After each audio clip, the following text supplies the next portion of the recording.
Chapter 1043. Akali had just stepped on a land when a cold wind suddenly hit her. She couldn't help shrinking her neck back as she took a deep breath. According to the time on the signs, it should still be the 4th of January. That's right, on the signs, today should be the 4th day of the new year, so it should be a time to celebrate the new year. If she was still on the signs continent, she would have returned home to spend New Year's with her family and wouldn't have come to this barren place in the cold wind. However, she wasn't on the signs continent right now. Rather, she was on a new continent that only existed in legends called the Demon Cloud Continent. When she was still on the boat, she had looked at the continent in the distance. She found that other than this place being a bit desolate, it wasn't that different from the signs continent. It was just a very normal coast. It wasn't like the hell of a world filled with demons and poisonous gas that was said to be filled with legends. Of course, since working at the New Flyer and being influenced by Sue all year round, she had already developed the scientific way of looking at problems that Sue had mentioned. She already didn't believe in these legends. Of course, this also meant that after she stepped onto this legendary continent, she wasn't as excited as she thought she would be. Turning to look at her colleagues who were still excited about stepping onto a new continent, Akali clapped her hands and called their attention back. All right, don't be in a daze. Quickly get to work. Senna, take a few people with you to set up a small magic signal station and test if the magic signal has been affected in this area. Wakofu, take a look around with the construction team and do a geological survey. Find at least 5 places suitable for building magic signal towers for me. Mundo, a series of complicated orders came from Akali's mouth, and the people she called immediately began to move, not wasting any time at all. Cassandra, who had been standing at the side and watching Akali's command with interest, saw that Akali had finished giving the order. She walked up and said with a smile, "Hey, Akali, I don't usually see you being so imposing." Akali rolled her eyes at her and snapped, "Nonsense. When you usually see me, it's mostly me facing a group of dragons. How can I be imposing?" Cassandra laughed. "What? Do you feel pressured in front of us?" "Hey, don't pretend that you don't know the term dragon's might." Akali mumbled, "I really don't know what's going on with you dragons. Why do you have such an inexplicable thing like dragon might? It's not scientific at all." "Science?" Cassandra blinked and tilted her head to think. "I keep hearing you say this word. What does it mean?" "Science is..." Akali opened her mouth and blinked a few times. After thinking for a long time, she could only wave her hand. "This word is too hard to describe. There are many things that need to be explained, so I think it'll be hard for you to understand. Just like how I don't understand the principle behind dragon might.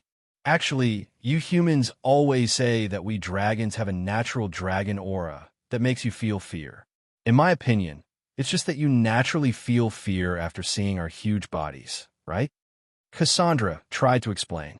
For example, if you face a particularly large and fierce creature, you'll definitely feel fear. Is this human nature?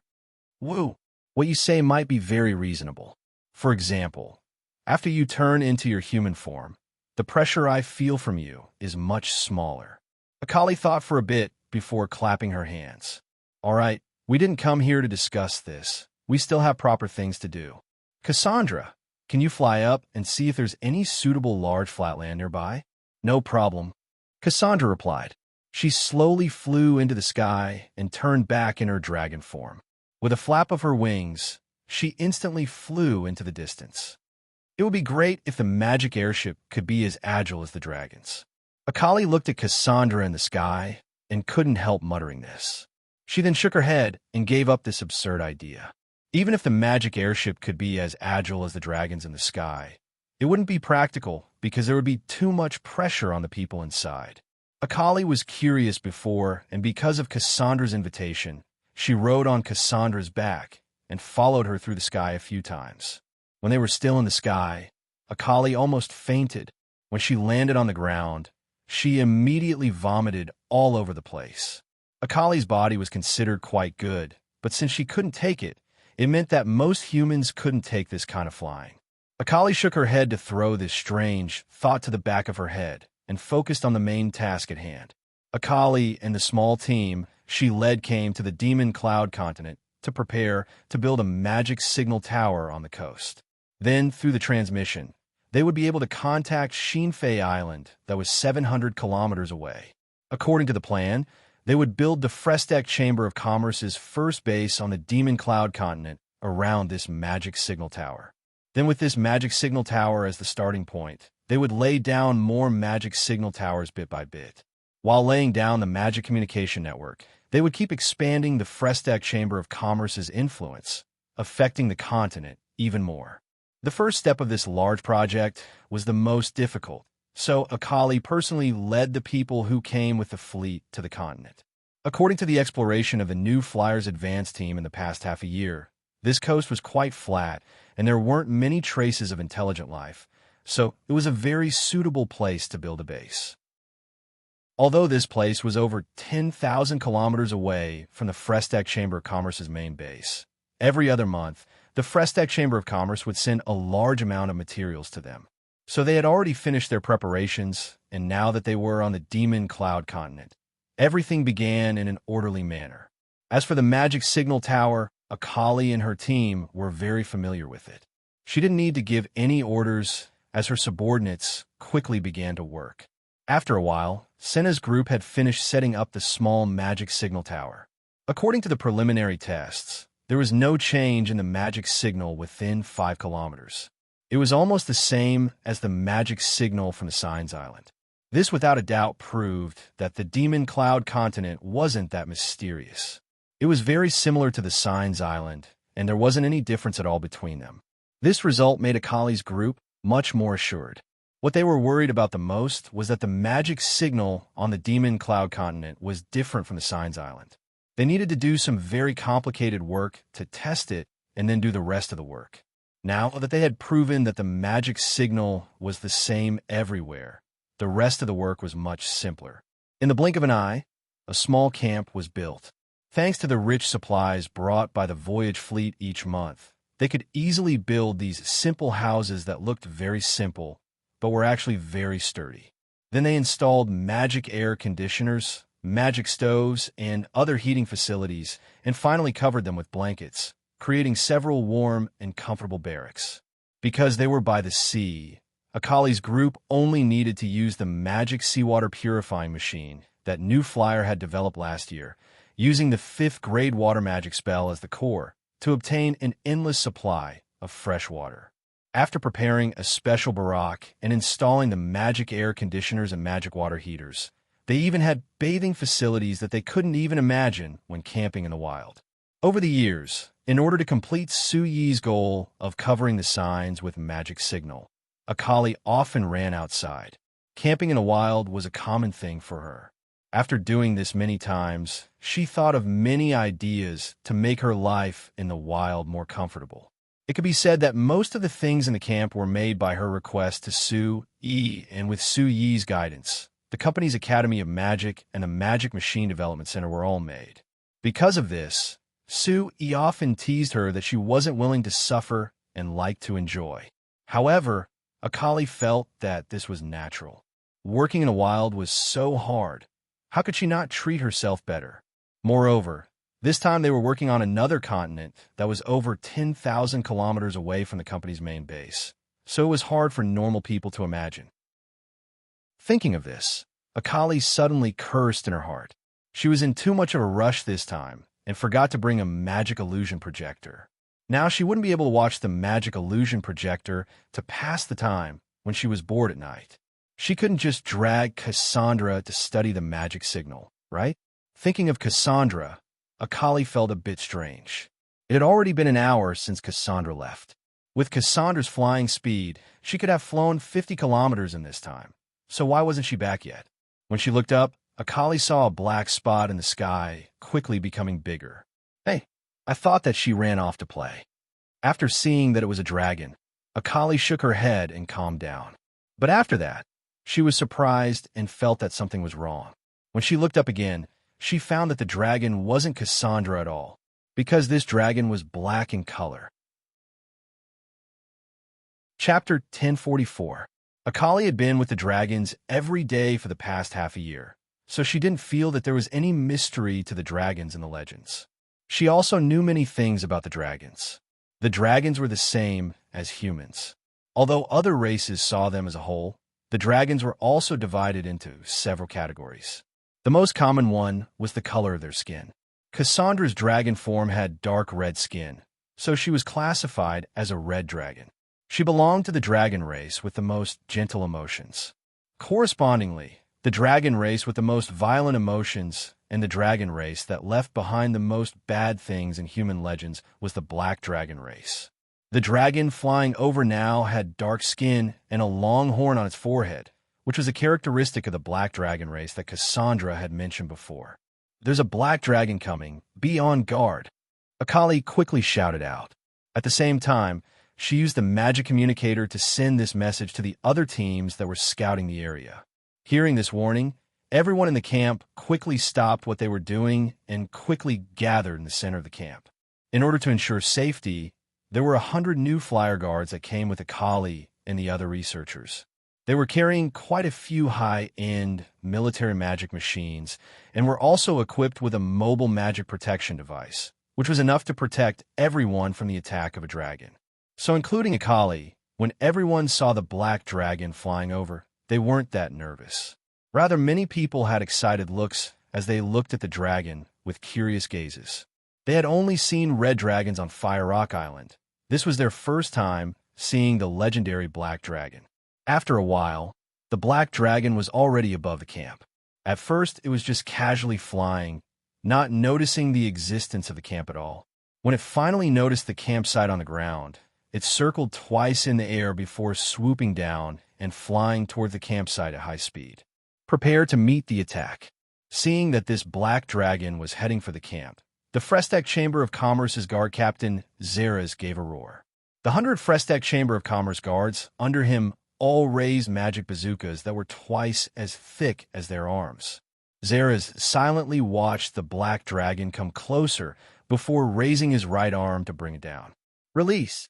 At his command, 100 magic rocket projectiles shot out in unison, heading straight for the dark dragon's face. The black dragon's huge body in the air slowed down for a moment before it let out an angry roar.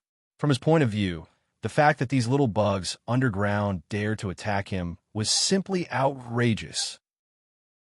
But when those tiny magic rockets that were not worth mentioning to the huge body of the black dragon flew over, the black dragon instantly discovered that the power of these little things was far beyond its imagination. Boom, boom, boom, boom, boom.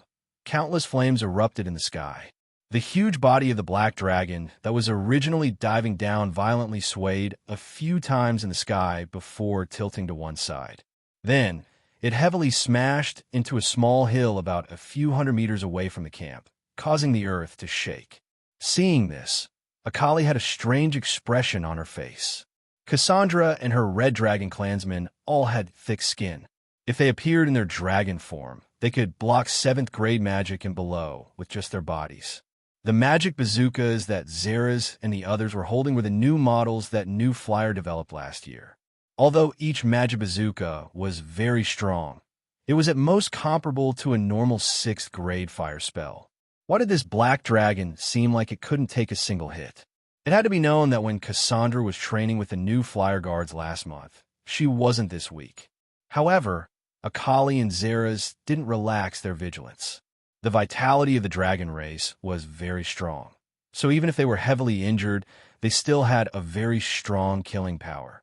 If they really forced a dragon into a desperate situation, the destructive power they could release would be very terrifying.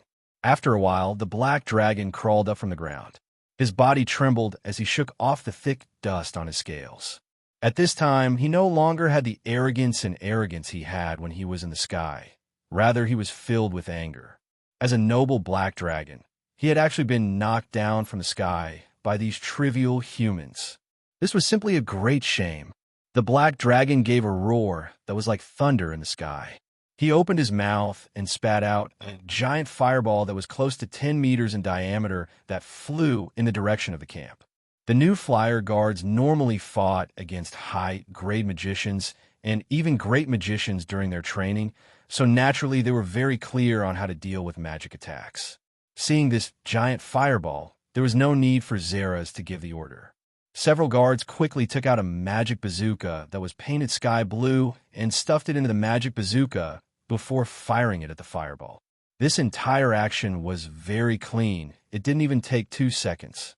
After these magic bazookas were fired, they were different from the magic bazooka from before. There were several traces of blue light in the air. In the blink of an eye, these special magic bazookas collided with the fireball. The magic bazooka quickly exploded, but it didn't explode into a fireball like before. Rather, there were several balls of cold mist that appeared. The giant fireball that the black dragon spat out was enveloped by these balls of cold mist and disappeared without a trace. The black dragon was clearly stunned for a moment. Then, it flapped its wings twice and flew over again. "Everyone be careful," Zera shouted. When he was about to order his subordinates to prepare for another attack, he suddenly found a giant shadow quickly flying down from the distance, blocking the black dragon's path. The black dragon was blocked as soon as he flew up and was instantly filled with rage. He opened his mouth to spit out another ball of flames, but when he saw the appearance of the shadow in front of him, he immediately closed his mouth. "Leon, why are you fighting with them?" Cassandra's angry voice came from the distance and clearly fell into the ears of Akali and the others. "I just wanted you to come and find someone first, but look at what you're doing.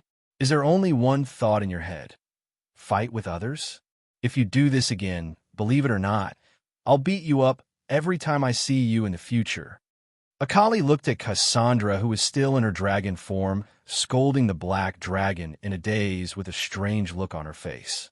If this kind of conversation happened between two humans, it would be a very normal situation.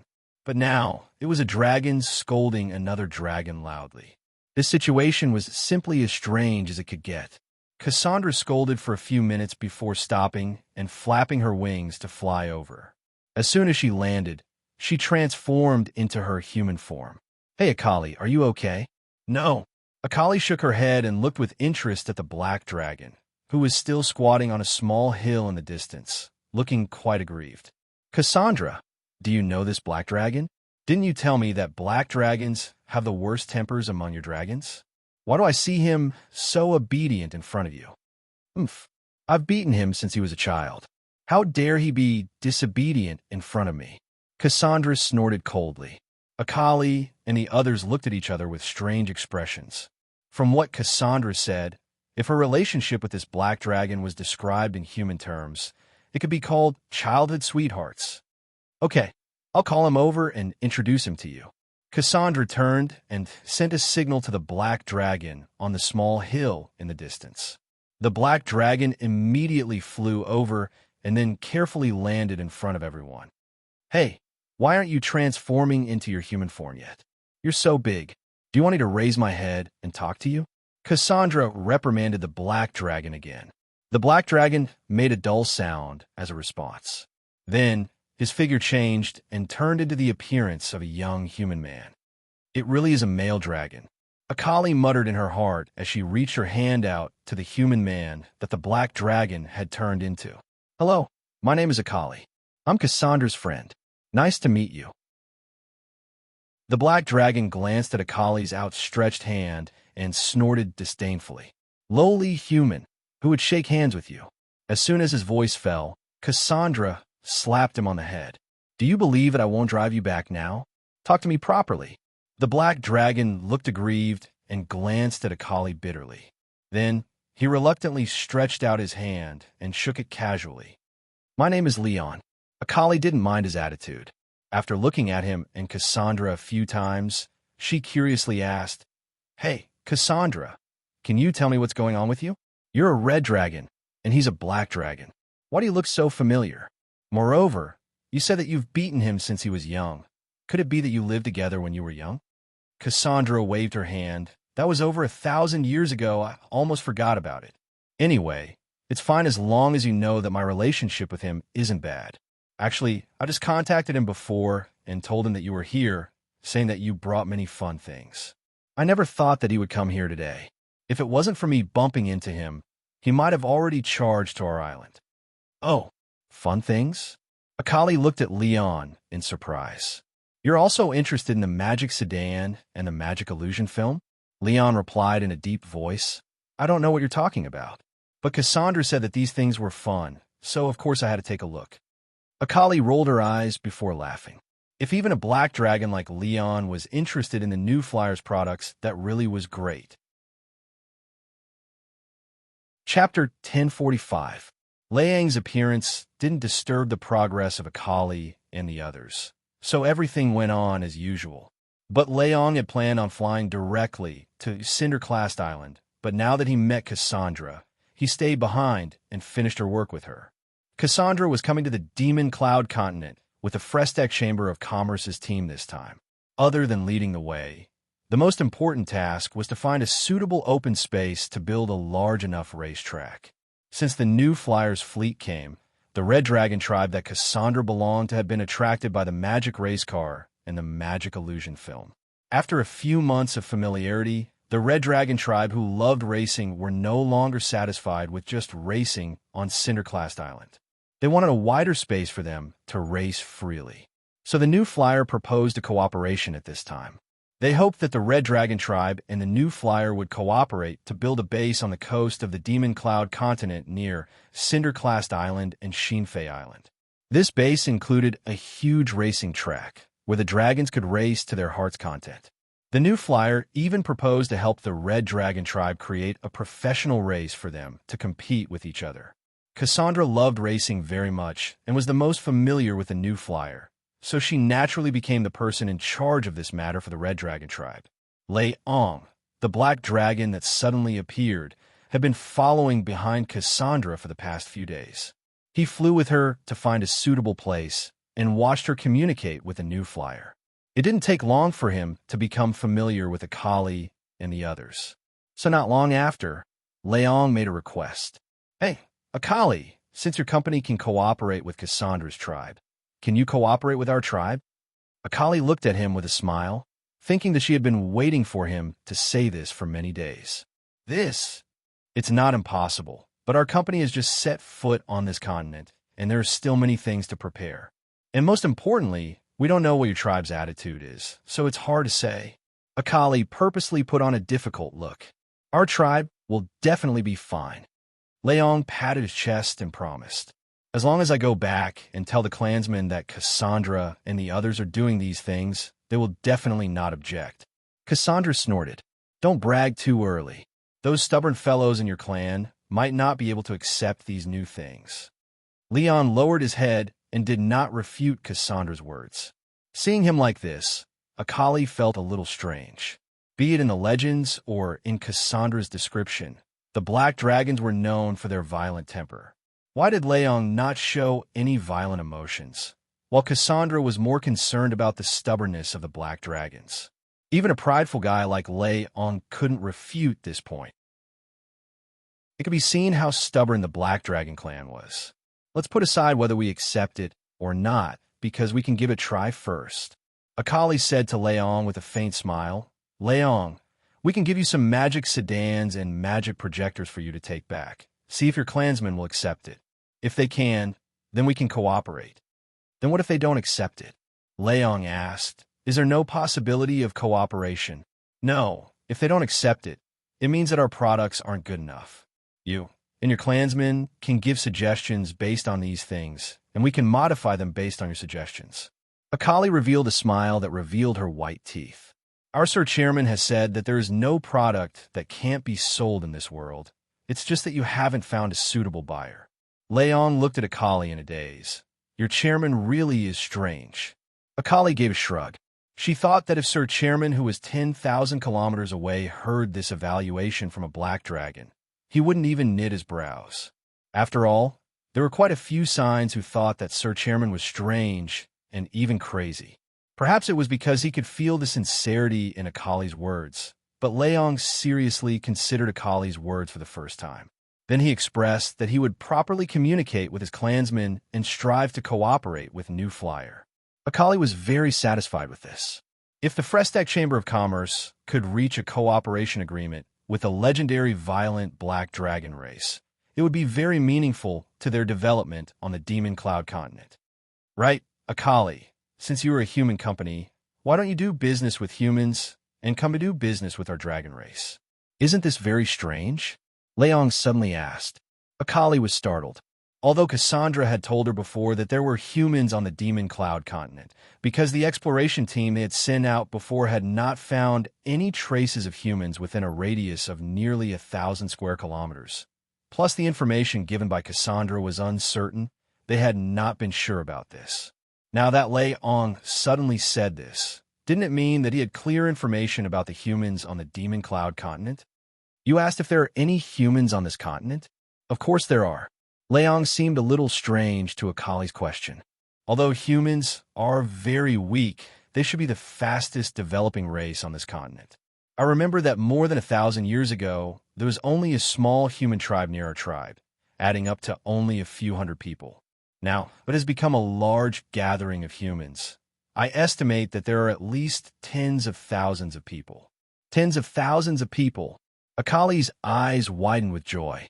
If it was tens of thousands of people, it was enough to prove that the humans on the Demon Cloud continent had a considerable scale. And perhaps they had developed a very good civilization, so they should be able to make formal contact. Although the chairman had always emphasized that there were no racial differences in the eyes of merchants, compared to various non-human races, Akali still preferred to communicate with humans. If there were no humans on this continent, Akali would feel a little lonely. After asking Leang's tribe, that was as far away as flying for 3 days and 3 nights, Akali temporarily put down the idea of immediately contacting the human tribe. Although she was very willing to communicate with her own race, before she had truly taken root on this continent, it might not be a good thing to rashly contact the natives of this continent. It had to be known that they were outsiders to this continent. Even if they were of the same race, it was doubtful that the natives would accept their arrival. After confirming the possibility of cooperating with New Flyer, Leong did not stay any longer. Early the next morning, he flew back to his tribe with 2 magic projectors and several magic illusion films strapped to his back. Akali and the other staff members of the Frestek Chamber of Commerce stayed here to prepare for the construction of the base. After a month of time, Akali and her subordinates had finally built a magic signal tower on a small mountain that was less than 100 meters above sea level 2 kilometers away from the coast, covering the entire area with magic signals. Their next job was to connect the magic signals here to Shinfei Island and Firecliff Island, ensuring that the communication between both sides was smooth. Although Akali had made a breakthrough in magic signal transmission, allowing the magic waves released by the magic signal tower to reach 15 kilometers away, greatly increasing the transmission distance, it was still impossible to transmit the magic signals to Shinfei Island and Firecliff Island that were several hundred kilometers away. At this time, it was time for the high-altitude magic signal transmission station that Akali had been working on with Cassandra and the other Red Dragon clansmen for half a year to make a move. Akali's first experiment was to have Cassandra use dragon language magic to create a magic signal source. Then, after processing it, they placed it in a mechanical device and placed it in a magic airship that rose 1,000 meters above the ground, maintaining a distance of around 10 kilometers from the magic signal tower by the coast. Like this, the magic signal from the magic signal tower could be sent to the magic airship and then be sent out through the magic signal source in the mechanical device. To put it simply, it was equivalent to using the dragon language magic to create a small magic signal tower in the sky, allowing the magic signal to pass through on the sea.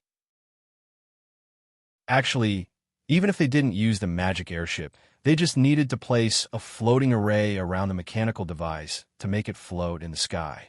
However, in an experiment, this mechanical device would be moved by the airflow in the sky, so it couldn't be stabilized. It was even hard to keep it in place, so Akali could only use a magic airship to guarantee this. Of course, the magic airship was a very precious resource. The New Flyer only had a total of 10 magic airships for the Demon Cloud Continent Exploration Team, so it was impossible to keep going like this. So the key to Akali's team's research was how to make a suitable mechanical device that could stably float in the sky.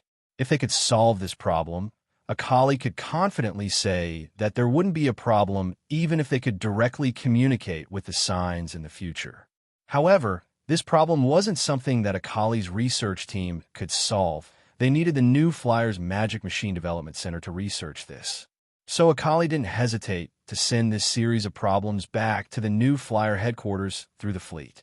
As for her, she began to build a second magic signal tower with her subordinates.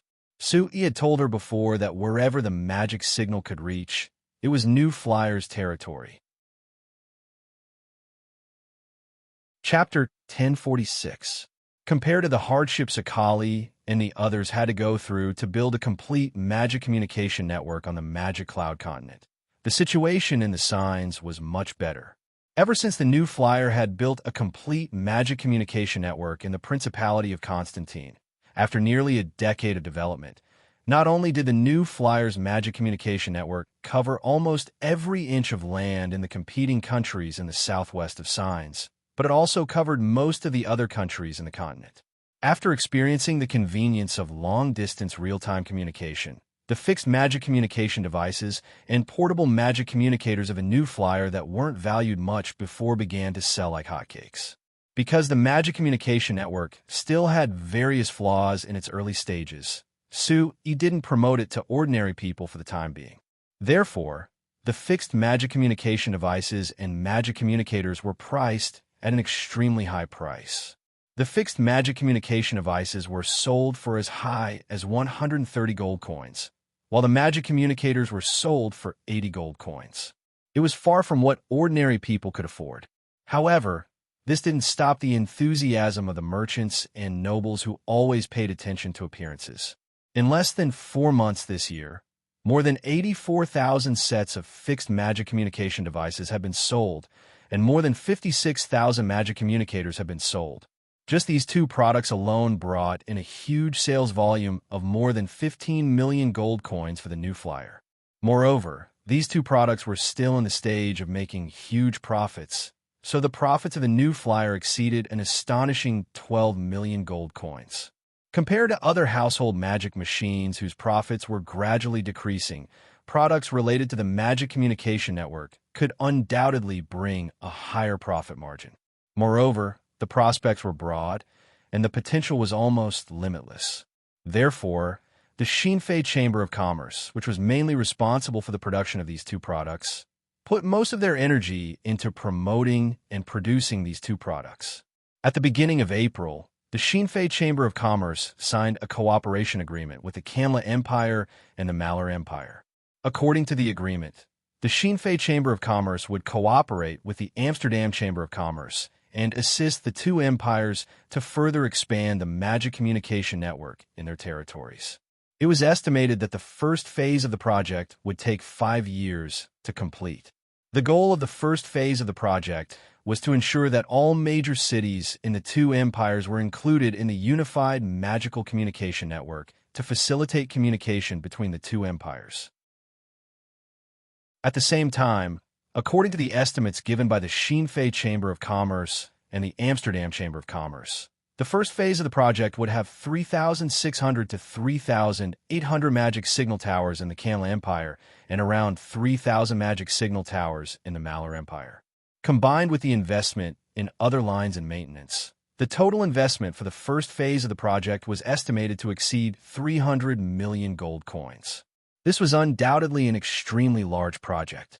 Even with the financial resources of the Kamla Empire and the Malur Empire, it would be very difficult for them to undertake it alone. As a result, the Xinfei Communications Chamber of Commerce and the two empires signed an agreement again, establishing a communication management department led by the two empires to plan and manage the internal magic communication network of the two empires. In this department, the Xinfei Communications Chamber of Commerce didn't have management rights, but they did have management rights. This meant that in terms of the main matters, the two empires had the final say. As for how to manage the internal magic communication network of the two empires, the Xinfei Communications Chamber of Commerce had a certain amount of control. Moreover, if there were profits from operating the magic communication network, the Xinfei Communications Chamber of Commerce would receive a share of the profits. To put it in simpler terms, It was equal to the two empires contracting the internal magic communication network of their empires to the Xinfei Communications Chamber of Commerce. They only had the right to manage it and would let the Xinfei Communications Chamber of Commerce take care of the other aspects, so they wouldn't interfere. From another angle, the signing of this agreement meant that the new flyer had truly entered the two empires. Sui attached great importance to this. The other people in signs might not understand the value of this agreement, but he knew very well that communication was an inevitable desire for the development of society in the future.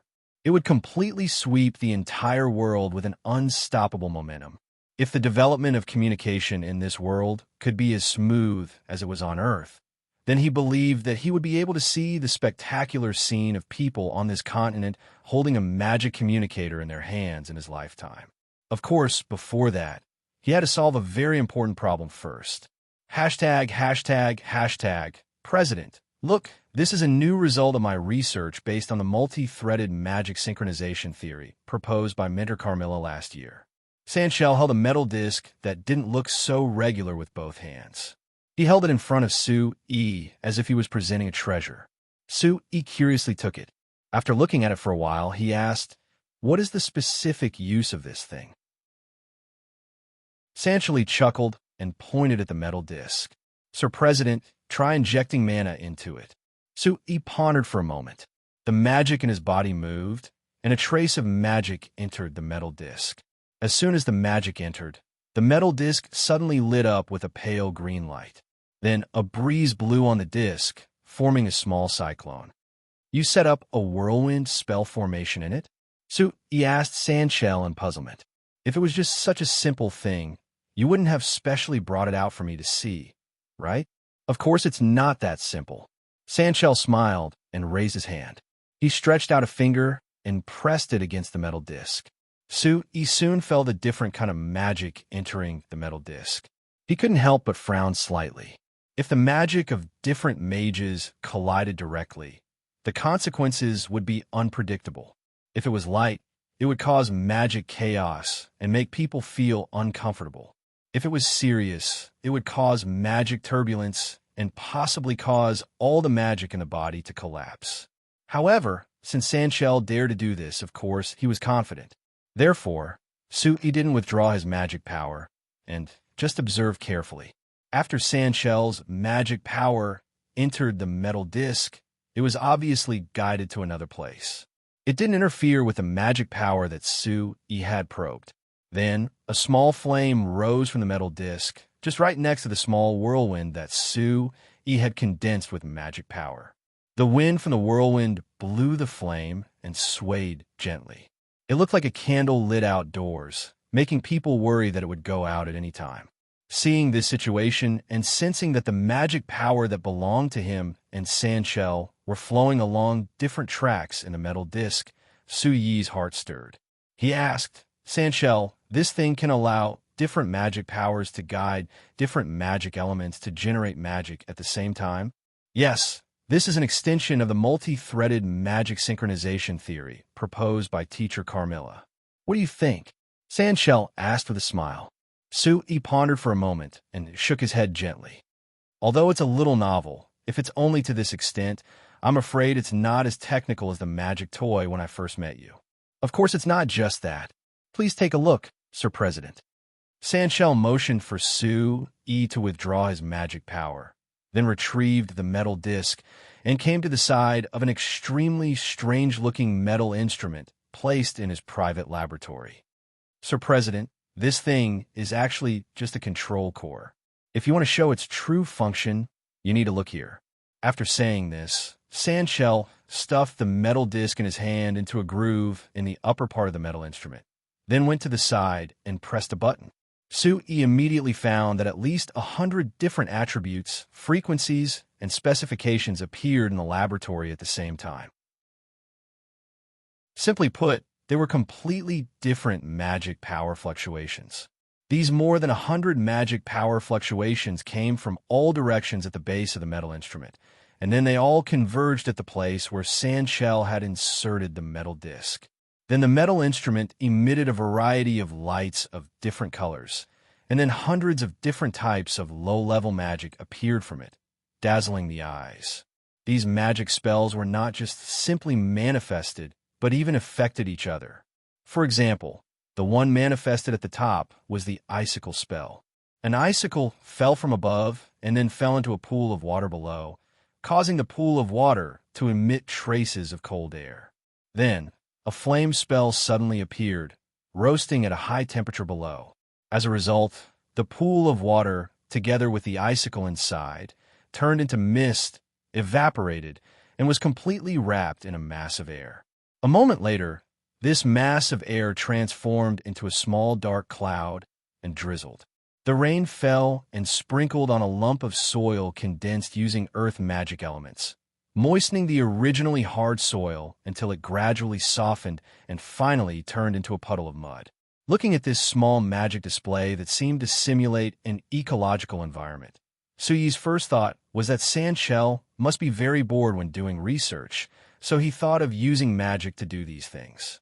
But after this thought passed, Sui began to focus on observing the specific situation of the various magic manifested in the metal instrument, and at the same time, he focused on sensing the flow of magic power and magic elements inside. A few minutes later, Sui took a deep breath and looked at Sandshell in surprise. These magic spells are actually all operating simultaneously, and they're all transformed through the same magic array? Sandshell smiled and nodded. Yes, Sir Chairman. The 107 magic manifested on it are all transformed through the magic array on the metal disc I just showed you. Of course, the magic crystals are providing the magic power. Sui looked at the metal instrument with amazement. If Sandshell wasn't lying to him, then that meant that the metal disc Sandshell just showed him actually had the ability to handle 107 magic generation requirements at the same time. And for ordinary magic arrays, as long as they were set up, they could only generate one magic spell. Even if the power of the magic varied, one was one, and it was impossible to generate two different magic spells at the same time. Sandshell's current research results had broken this inherent concept.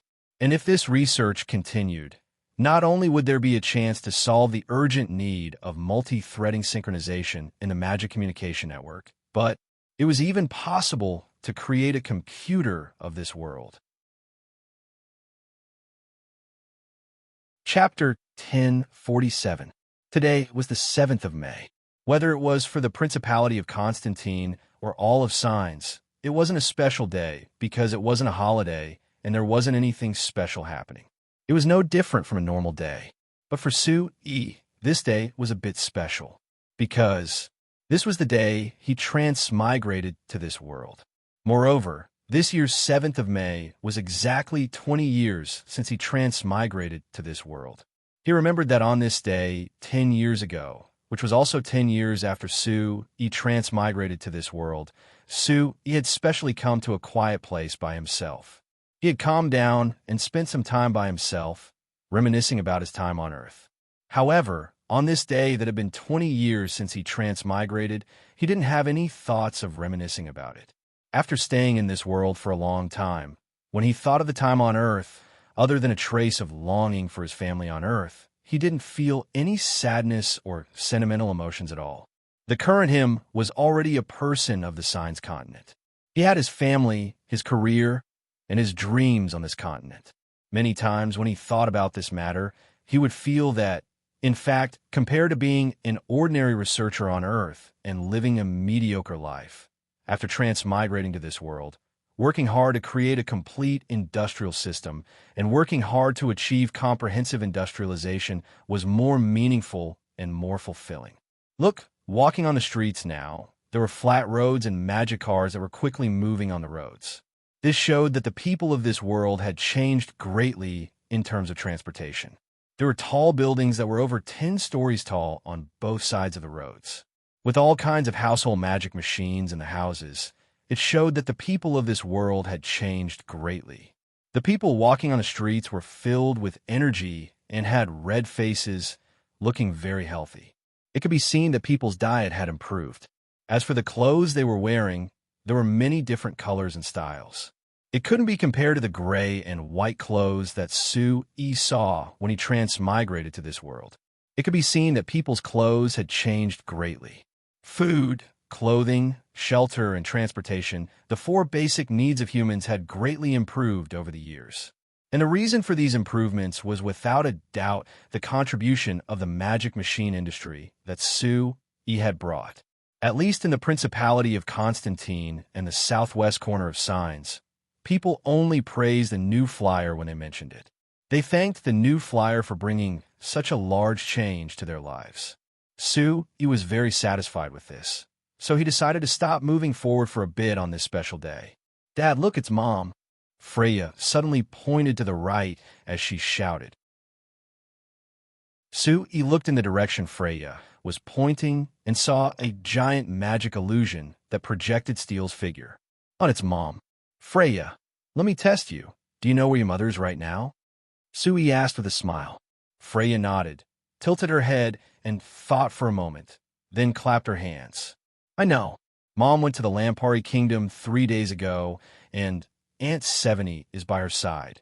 So she must be in Amblemar City, right?" "Right. Your logic isn't bad."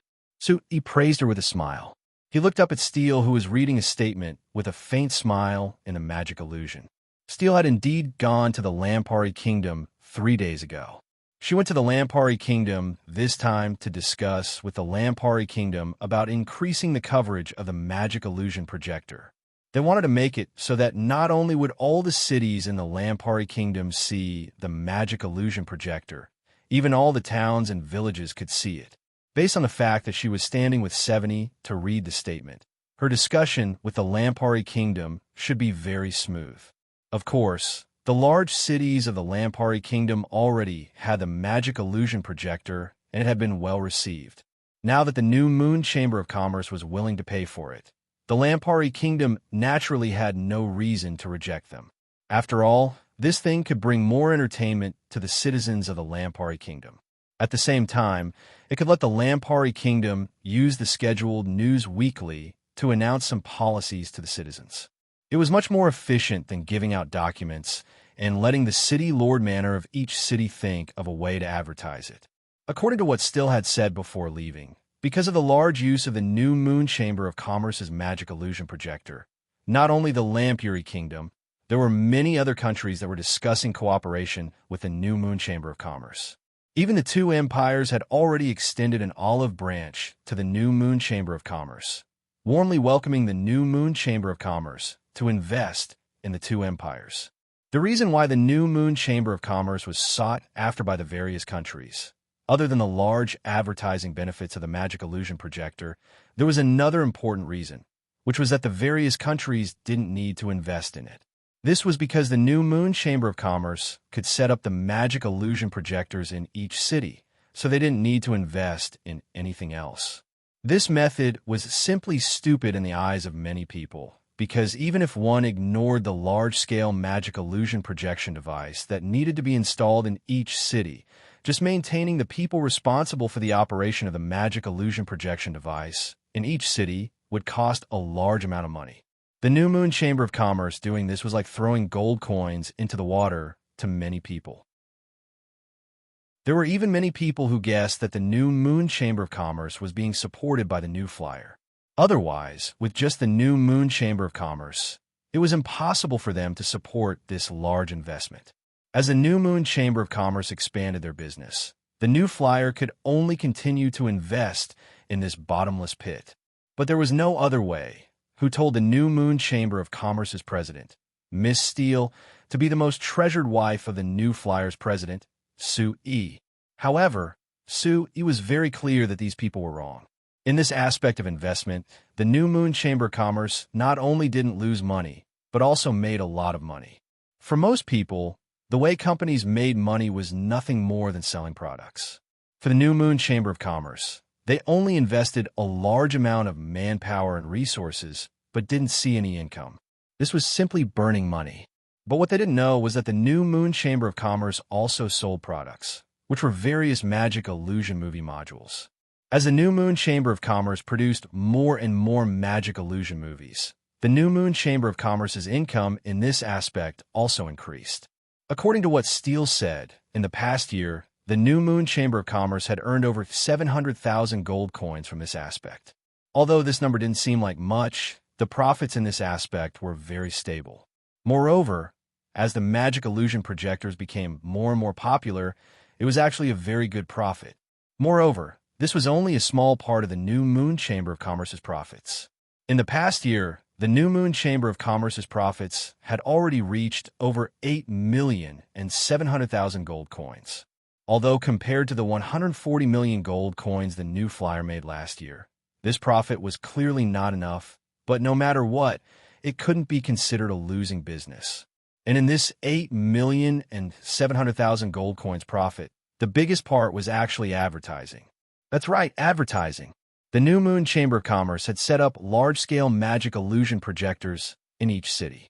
They would play magic illusion movies at a set time each night, but outside of the night, they wouldn't be completely idle and would keep playing advertisements. These advertisements were short magic illusion movies that the New Moon Chamber of Commerce made at the request of various companies, organizations, and special individuals. Because they were very interesting and direct, the advertising effect was very good. When the New Moon Chamber of Commerce had just released this advertising service, only Su E represented the new flyer to make several magic illusion movies to advertise the new flyer's products. At the same time, he paid the New Moon Chamber of Commerce 300,000 gold coins in advertising fees. After the other companies saw how effective this advertising was, they all followed suit. Right now, there were 76 companies that had signed advertising contracts with the New Moon Chamber of Commerce, covering almost all the known industries. Through these advertisements, the New Moon Chamber of Commerce had earned a large profit of 6,170,000 gold coins last year. Now that Steele had gone to the Lampari Kingdom to sign a new advertising contract, the New Moon Chamber of Commerce's large-scale magic illusion projectors had increased in coverage, so naturally their income had increased as well. Sui believed that once the New Moon Chamber of Commerce set up large-scale magic illusion projectors in every city of the signs, the New Moon Chamber of Commerce's annual income would be shocking. Dad, Mom is so beautiful. Freya suddenly looked at Steele in the magic illusion projector and loudly praised her. Sui laughed and rubbed her head. Of course she is your mom. But Freya isn't that bad either. You're also very beautiful. Freya shook her head with a serious expression. No, Dad. I'm just good-looking, but I'm not beautiful. Sui was stunned. What do you mean good-looking but not beautiful? Isn't that the same thing? Of course it's not the same. Freya shook her head again, and her golden hair with a few strands of dark brown hair swayed back and forth, making her look even more lively. She was already 14 years old this year, and had already finished puberty last year. Now she had completely grown into a big girl. With the genes she inherited from Steele, Freya could be said to be a perfect little beauty. When she walked on the street, she would have close to 100% of the people looking at her. But now she was saying that she was just good-looking, but not beautiful. This was very strange. Then tell me, how is it different? So we found it a bit funny as he asked back. Freya tilted her head and thought for a bit. Mom is beautiful because she has a good temperament. It's temperament. Dad, look, Mom makes people feel that she is full of confidence and charm. People can't help but want to listen to her. Don't you think so? Is that so? Sui looked at Steele in the magic illusion projector and didn't find anything special. Maybe it was because he and Steele had been married for a long time and couldn't be more familiar with each other, so they couldn't have too many special feelings. Freya, on the other hand, was more sensitive to such matters as she had just matured into a sensible young lady. I understand why. Freya suddenly clapped her hands and shouted with a look of realization. Dad, Mom looks so beautiful. Oh no, she has a good temperament. That's because she is the president. So Dad, I want to be the president too. Sui looked at Steele in astonishment. He couldn't understand her sudden change in thinking. Why did you suddenly have this idea? Because I wanted to be the president since I was young. Freya said matter-of-factly. Dad, I thought you were very impressive since I was young. Now that I see Mom like this, I have made up my mind. I want to be the president. Dad, Didn't you ask me before what I wanted to be in the future? Now I have decided. I want to inherit you and become the president of New Flyer." There was no need to mention how strange Su Yi's expression became. He had asked Freya this question many times before. Every time, he would get a different answer from her. But today, he didn't ask at all, and Freya suddenly said this. He hoped that it wasn't a sudden impulse. Chapter 1048. Even for an ordinary family, for the sake of their meager assets, they would need to choose an heir in advance. For a company like New Flyer that had developed into a first-rate chamber of commerce and signs, with billions of gold coins worth of assets and annual profits as high as hundreds of millions of gold coins, choosing a leader was important, but choosing an heir was equally important. So even if Su Yi was only in his early 40s, and if nothing unexpected happened, he could still live for several more decades in the Frestek Chamber of Commerce. The topic of his successor had already been brought up. If this was on Earth, New Flyer would be a chamber of commerce, and its successor would be groomed from within and decided based on ability. However, this was Signs, a society with a semi-feudal and semi-slave system. Therefore, in the eyes of others, Su Yi's successor should be his children. Signs didn't have a patriarchal culture like Earth, and Su Yi had already confirmed Freya as his successor when she was born. Therefore, in everyone's eyes, Freya should be the one to inherit New Flyer. However, although Su Yi had confirmed Freya as his successor, he had never confirmed her as the successor of New Flyer. This was because Su Yi had always felt that his family property was completely private, so it wasn't a problem for him to let anyone inherit it. However, New Flyer was different. The Frestek Chamber of Commerce was this big, so it didn't just involve Su Yi's family. It was related to tens of thousands of important matters, or even the important matters of countless countries.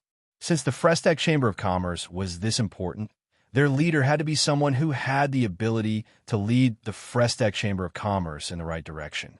It was true that Freya had the right to inherit, but Su Yi wasn't certain if she had the ability or not.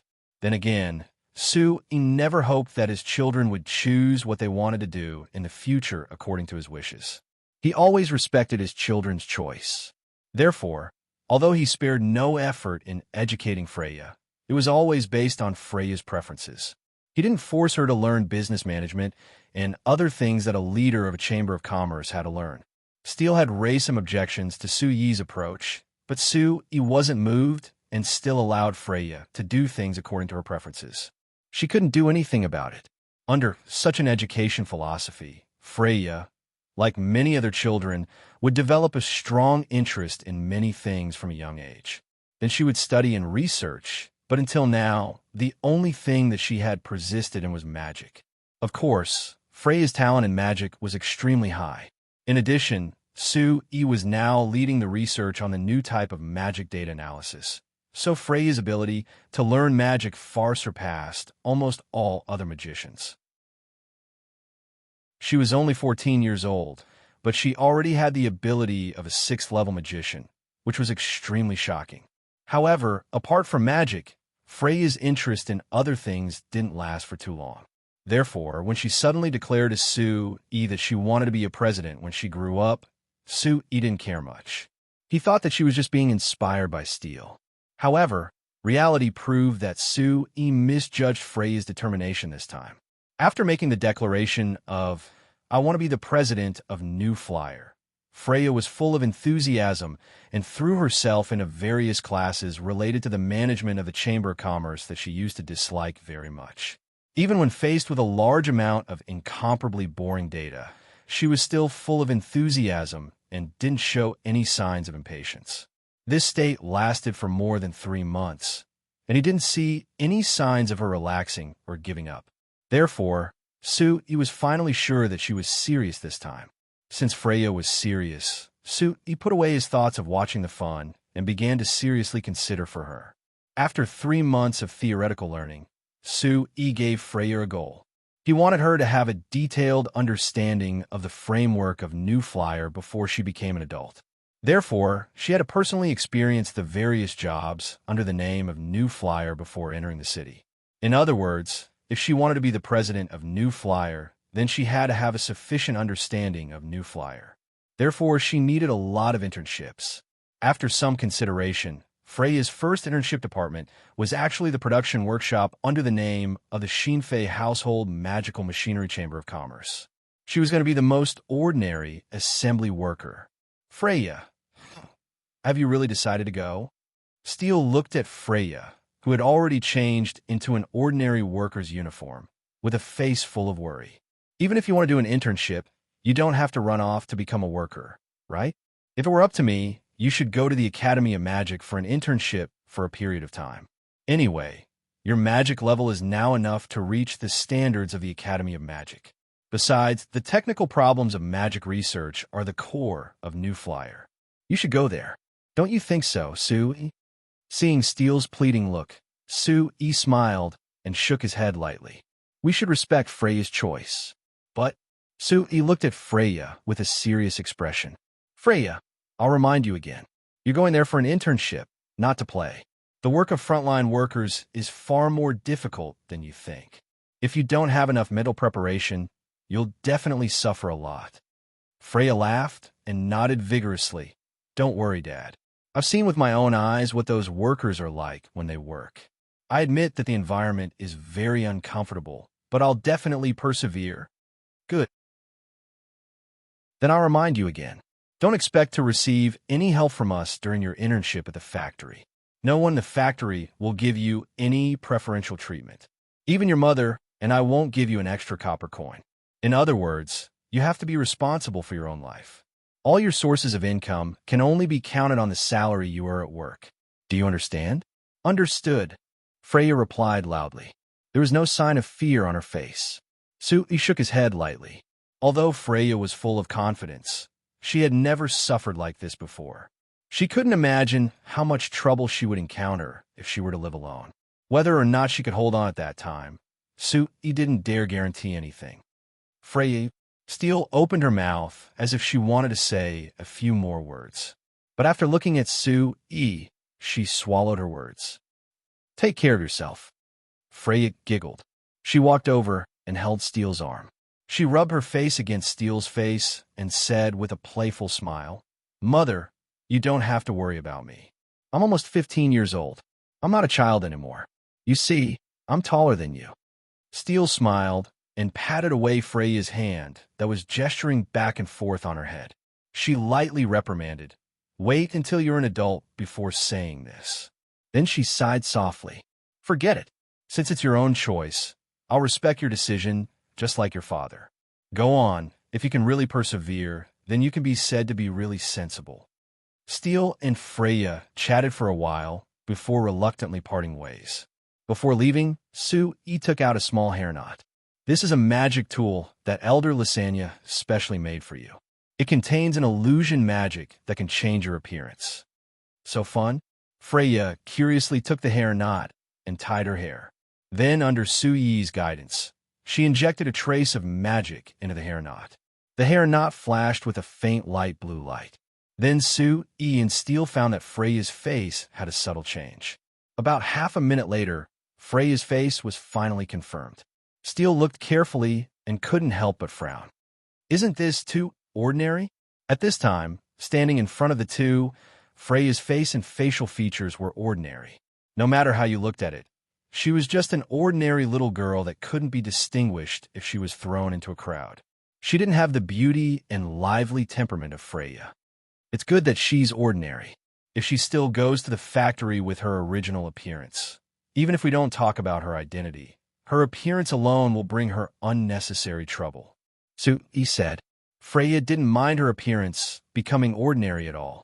She was very interested in looking at herself in the mirror for a while, looking quite excited.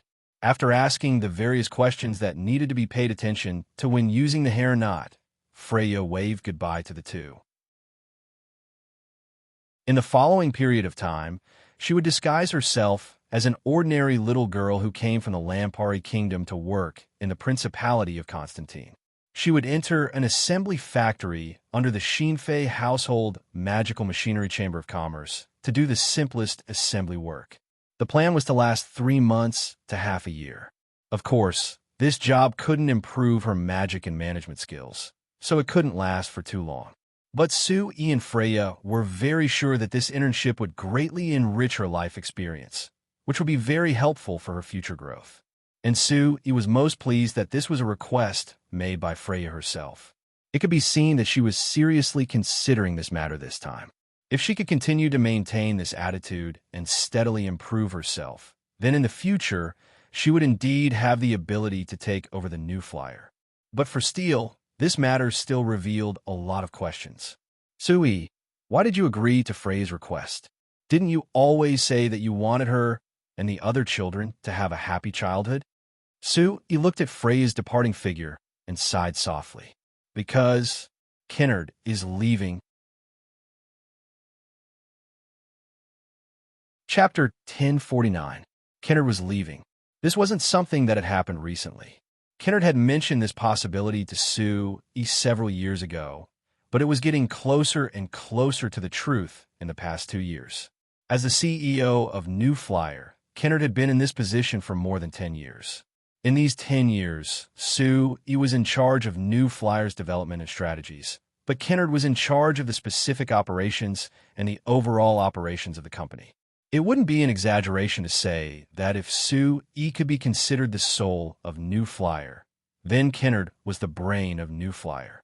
The importance of this was self-evident. If Kennard were to leave New Flyer, the impact on New Flyer was self-evident. Sue-Yi hoped that Kennard could stay in New Flyer until he grew old. Kennard also hoped that Kennard would grow old, but as the heir of the Emma family, he had to shoulder the family's responsibilities. Several years ago, the Emma family had been urging Kennard to return to help the family develop, but Kennard had refused. However, 2.5 years ago, Kennard's father, Emma Count, suddenly fell seriously ill, and his health deteriorated. Therefore, Emma Count and the Emma family hoped that Kennard could return to take over the family and fulfill his responsibilities. Kennard couldn't refuse such a righteous request. Since then, Sue-Yi had been preparing for Kennard's successor after his departure, and Kennard had also gradually handed over his work. The reason New Flyer completed its reorganization 2 years ago and separated many departments under its name to establish their own companies was to give these departments more room for development. However, Kennard's departure was also one of the important reasons. Of course, this wasn't the main reason why Sue-Yi fully supported Freya's development in the management of the company. In the end, it was still Freya's own choice that made him decide to do so. However, the fact that Kennard was leaving still troubled Sue-Yi. Several years ago, Sue-Yi had been looking for candidates to replace Kennard and try to nurture a few of them. However, not only was Kennard's ability outstanding, but most of the work that he was doing was first seen in signs. Other than him, there was no one else who was qualified for these jobs. Therefore, it was very difficult to find a successor. Sue-Yi's current plan was to nurture a group of senior managers from the various companies under New Flyer. Then, he would choose from them. As for Freya, her dream was good, and she was willing to work hard. However, if she wanted to truly take over this huge company, she was far from enough. Hashtag, hashtag, hashtag in the blink of an eye, another month had passed. Time had once again moved forward to the annual summer heat. This time of year was the busiest time for almost all the household magic machine companies. Due to the arrival of summer, the demand for household magic machines soared. In particular, the various household magic machines that could help alleviate the heat were very popular. Every year, during this time of year, all the household magic machine companies would do their best to promote their products to the public. Before, the so-called promotion was just giving out flyers and relying on people to spread the news. It was very inefficient and had a very high investment cost. Then, after newspapers appeared in the various countries, the various companies learned how to advertise in the newspapers. In the past 2 years, because the New Moon Chamber of Commerce's large-scale magic illusion projectors were popularized in many cities, the various companies began to accept the New Moon Chamber of Commerce's magic illusion advertising method. Compared to several years ago, as long as the various companies were willing to invest, their advertising methods and effects were naturally several times better than before. Therefore, during the peak sale season of each year, It was the time for the various companies to advertise. At the same time, during this time of year, the other magic machine companies would be filled with envy and jealousy towards New Flyer. The reason was very simple. They needed to spend a lot of money to advertise themselves in the newspapers and on the magic illusion projectors that the new Moon Chamber of Commerce had set up in the various cities. As for New Flyer, they didn't need to do anything. They didn't even need to spend money, and they were able to advertise themselves much better than them. The various newspapers would report on New Flyer when they had nothing to do and the advertisements on the magic illusion projectors. Don't forget, the New Moon Chamber of Commerce was from the same company as the Frestek Chamber of Commerce. Even the magic illusion projector was a product of the Frestek Chamber of Commerce. So naturally, it was advertising for the Frestek Chamber of Commerce. How could the other companies compare to this kind of advertising effect? However, there was no use in being envious or jealous. In the magic machine companies, New Flyer could only be looked up to by the other companies, and no company dared to hope that they could catch up in a short period of time. So for this year's advertising battle that was no different from the previous years, the various companies only targeted the other companies other than New Flyer. No one wanted to challenge New Flyer's position. However, at the end of June, a piece of news suddenly appeared that made all the companies want to make a move. The current CEO of New Flyer, Kennard, who had been with New Flyer for 14 years, had actually left. If this news didn't appear in the New Flyer's closest newspaper, the one that many people thought was New Flyer's official newspaper, no one would have believed it. Who was Kennard?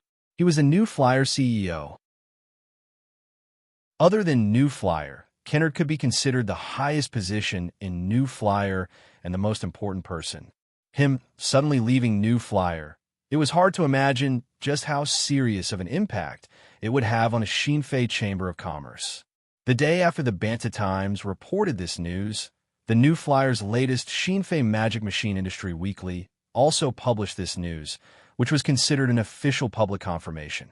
Everyone was certain that this news wasn't a joke, so the signs was immediately shaken. Everyone's first reaction was, since Kennard had left New Flyer, where would he go? This question was quickly answered.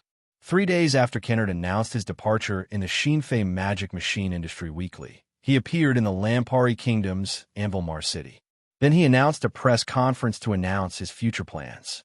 After 5 days of preparation, Kennard's private press conference was held in Anvilmar City, as usual. At the press conference, Kennard answered a lot of questions from the reporters from the major newspapers who swarmed in. As for why he left New Flyer, Kennard seriously denied the guesses of many people that there was a conflict between him and New Flyer. He said that it was a normal resignation after he explained it to Sue. As for what he was going to do after leaving, Kennard also gave an answer. That was, he was going to set up his own company that also dealt in magic machine-related products. This answer was out of many people's expectations, but when they thought about it carefully, they felt that it was expected. Kennard had been the CEO of New Flyer for 14 years, so it could be said that he was very familiar with all aspects of magic machines. Moreover, he had extraordinary connections and resources in this industry. Now that he had left New Flyer to set up his own magic machine company, he would definitely have a greater advantage over other companies in the magic machine industry. When a reporter asked Kennard if he was planning to compete with New Flyer by setting up a new magic machine company, Kennard replied that this company didn't have any plans to compete with New Flyer. On the contrary, he would do his best to cooperate with New Flyer and develop together. Kennard's attitude was very sincere, so the reporters didn't ask too much. Later on, when a reporter interviewed New Flyer, he directly asked Sue E the same question. Sue E's answer wasn't much different from Kennard's. Sue E said that Kennard had left New Flyer as per normal and that there was no conflict between the two sides. As Kennard's partner for many years, he sincerely wished Kennard a smooth career in the future. At the same time, he also said that New Flyer had reached a private agreement with Kennard and would cooperate with Kennard's new company. Because Kennard and New Flyer both gave a watertight answer to this matter, the reporters couldn't dig up any more information. However, after this, news spread that Kennard's new company was actually Kennard's Emma family behind Kennard's new company. In other words, the new company was actually opened by the Emma family, and Kennard was just a candidate to be the president on the surface. This news made people's imaginations run wild. When Kennard was the CEO of New Flyer, people had doubts about it. As the heir of the Emma family, Kennard's identity was far from being the CEO of a small company like New Flyer. It was simply beneath him to hold this position. But later on, as New Flyer developed rapidly, people gradually changed this idea, and another guess popped up. Could it be that the Emma family had already seen New Flyer's potential and purposely sent Kennard to New Flyer, and then thought of a way to make him a high-ranking executive of New Flyer, even becoming the CEO only below Su, all for the sake of snatching control of New Flyer from Su Yi's hand in the future? Now that Kennard had suddenly resigned, perhaps the Emma family realized that this goal couldn't be achieved and could only settle for the next best thing, which was to let Kennard leave New Flyer and use the experience, connections, and various other resources he had gained in New Flyer to throw himself into the magic machine industry. Although it couldn't be compared to New Flyer for the time being, with Kennard's various resources and the powerful support of the Emma family, the company's future prospects were quite impressive. On the contrary, New Flyer's sudden loss of a very important high-ranking executive like Kennard could be said to be a great loss. What would New Flyer do in response to this? Chapter 1050. New Flyer's response was no response at all. At least in the eyes of outsiders, New Flyer should have taken a series of measures to deal with the departure of such an important person like Kennard. This way, New Flyer wouldn't be affected too much. However, New Flyer didn't do anything special after Kennard's press conference. They only announced a few upcoming projects with Kennard's Dawn Magic Machine Chamber of Commerce. Everything else went on as usual. The various branches under New Flyer continued to produce and sell products step by step. Their products were still very popular and sold well in signs. As for New Flyer itself, Su Yi only announced that a previously unknown person named Grius would take over Kennard's job as the second CEO of New Flyer. Other than that, there weren't any other noticeable changes. This phenomenon made many people very surprised. Kennard's importance to New Flyer was self-evident. It was impossible for his sudden departure to have no impact on New Flyer. Perhaps they couldn't see any impact at the moment, but they would be able to see it in the future. With these guesses, the people paid more attention to the Frestec Chamber of Commerce. At the beginning of October, the Chimera Chamber of Commerce suddenly issued a cooperation agreement to the Xinfei Household Magical Machinery Chamber of Commerce and the Xinfei Communications Chamber of Commerce. They hoped that the three parties would join forces to implement the Household Magic Machine Network plan proposed by the Xinfei Household Magical Machinery Chamber of Commerce on a large scale in the southwestern province of the Kanla Empire. The content of this plan was to connect all Xinfei household magic machines with the magic communication network set up by the Xinfei Communications Chamber of Commerce to build a household magic machine network. The theoretical basis for the construction of this network was the breakthrough made by Akali's team in the research of the magic communication network.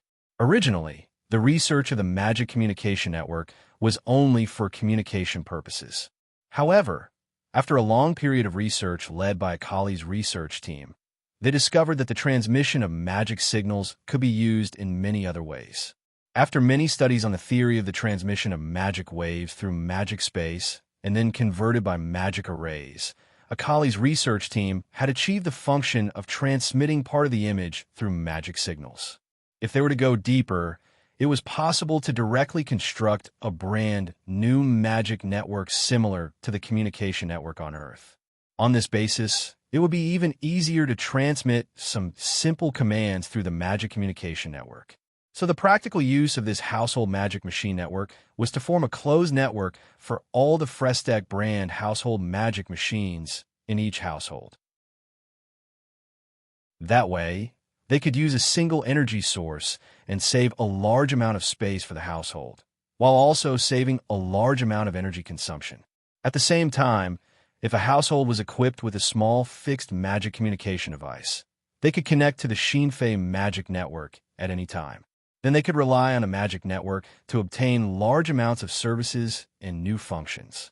The simplest one was to implement a real-time, long-distance communication function. The more complicated one was to directly transmit some of the magic illusion signals provided by the new flyer. This way, they could directly watch the magic illusions through the magic projector in a household. It seemed very troublesome to talk about, but if it was explained in a simple way, it was like installing a telephone and television in the house, and then using the magic network to make calls and watch television programs. Of course, because the current standards and contents of the household magic machine network were provided by the new flyer, it could only be used on all the household magic machines produced by the new flyer. However, the new flyer had announced that when the research in this area matured in the future, the new flyer could provide a very simple connection box that would allow other brands of household magic machines to connect to the magic network without any problems. Of course, the premise was that the other brands of household magic machines use the same standards as the new flyer. After the results of Akali's group's research, in the past 3 years, the new flyer had been building this household magic machine network in the Principality of Constantine. Up to this point, the new flyer had invested around 23 million gold coins and had built a complete household magic machine network in all the cities and towns in the Principality of Constantine. In theory, anyone in the Principality of Constantine could talk to anyone in the Principality of Constantine from anywhere in the Principality of Constantine.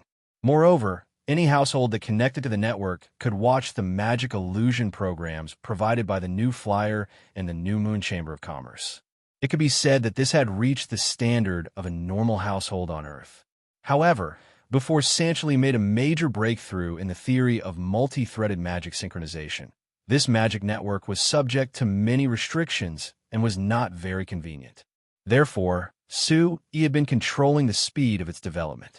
It was only about half a year ago that Sanchely made a sudden breakthrough in this research that Su-Yi allowed him to apply his research results to the magic network on a large scale.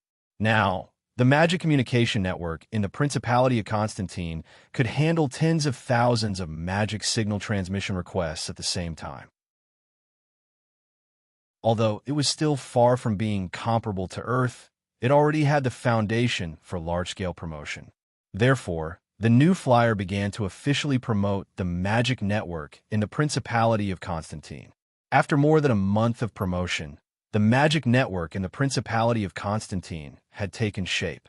At this time, the Chimera Chamber of Commerce suddenly proposed to cooperate with the new flyer in this area, which could be said to be rather abrupt.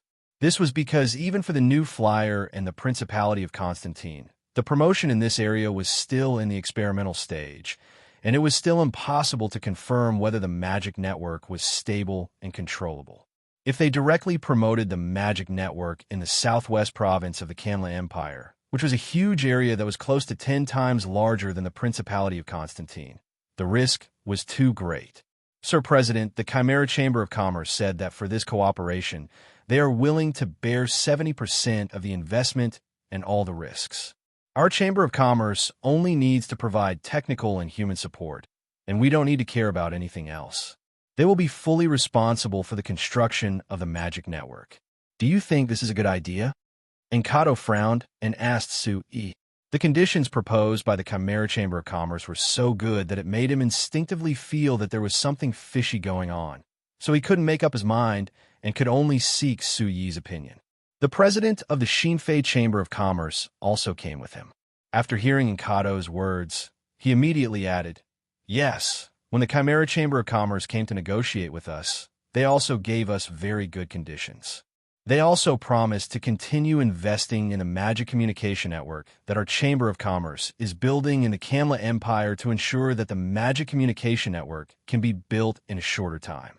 In summary, the Chimera Chamber of Commerce told you that you don't need to care about anything else. You just need to help them build a magic network, right? Su-Yi asked rhetorically.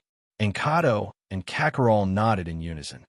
Then did you tell them that the new flyer has already invested a total of 23 million gold coins to build a magic network in the Principality of Constantine? We did, but Enkato and Kakarol looked at each other helplessly. The Chimera Chamber of Commerce said that money isn't a problem for them, and that it wouldn't be a problem even if they invested a few times more. It's good to be rich and overbearing. Sui couldn't help but sigh. After pondering for a moment, he asked, "Then what do you think?" Encado and Kakarol looked at each other again. They knew that the president didn't want his subordinates to be a bunch of yes-men. He had always encouraged them to have their own opinions and ideas, and this time was no exception. Encado pondered for a moment and said, "President, I think this is a good opportunity. Although the new flyer has already signed contracts with the two empires to build the magic communication network, the project is too big and there aren't any profits in the short term. Therefore, the two empires aren't very enthusiastic about the implementation and progress is slow. Now that a powerful chamber of commerce like the Chimera Chamber of Commerce is willing to invest, it will definitely be of great help to us in building the magic communication network in the two empires." Sui nodded and turned to Kakarol. "What about you? Do you have the same thoughts as Encado?" Kakarol pondered for a moment and nodded. "President, although I have some doubts about the Chimera Chamber of Commerce's goal and feel that they shouldn't be so kind, this is a great opportunity. But after carefully considering it, I feel that this is a great chance that isn't easy to obtain. If we miss it, it will be very hard for a Frestec Chamber of Commerce to lay down a magic network in the two empires.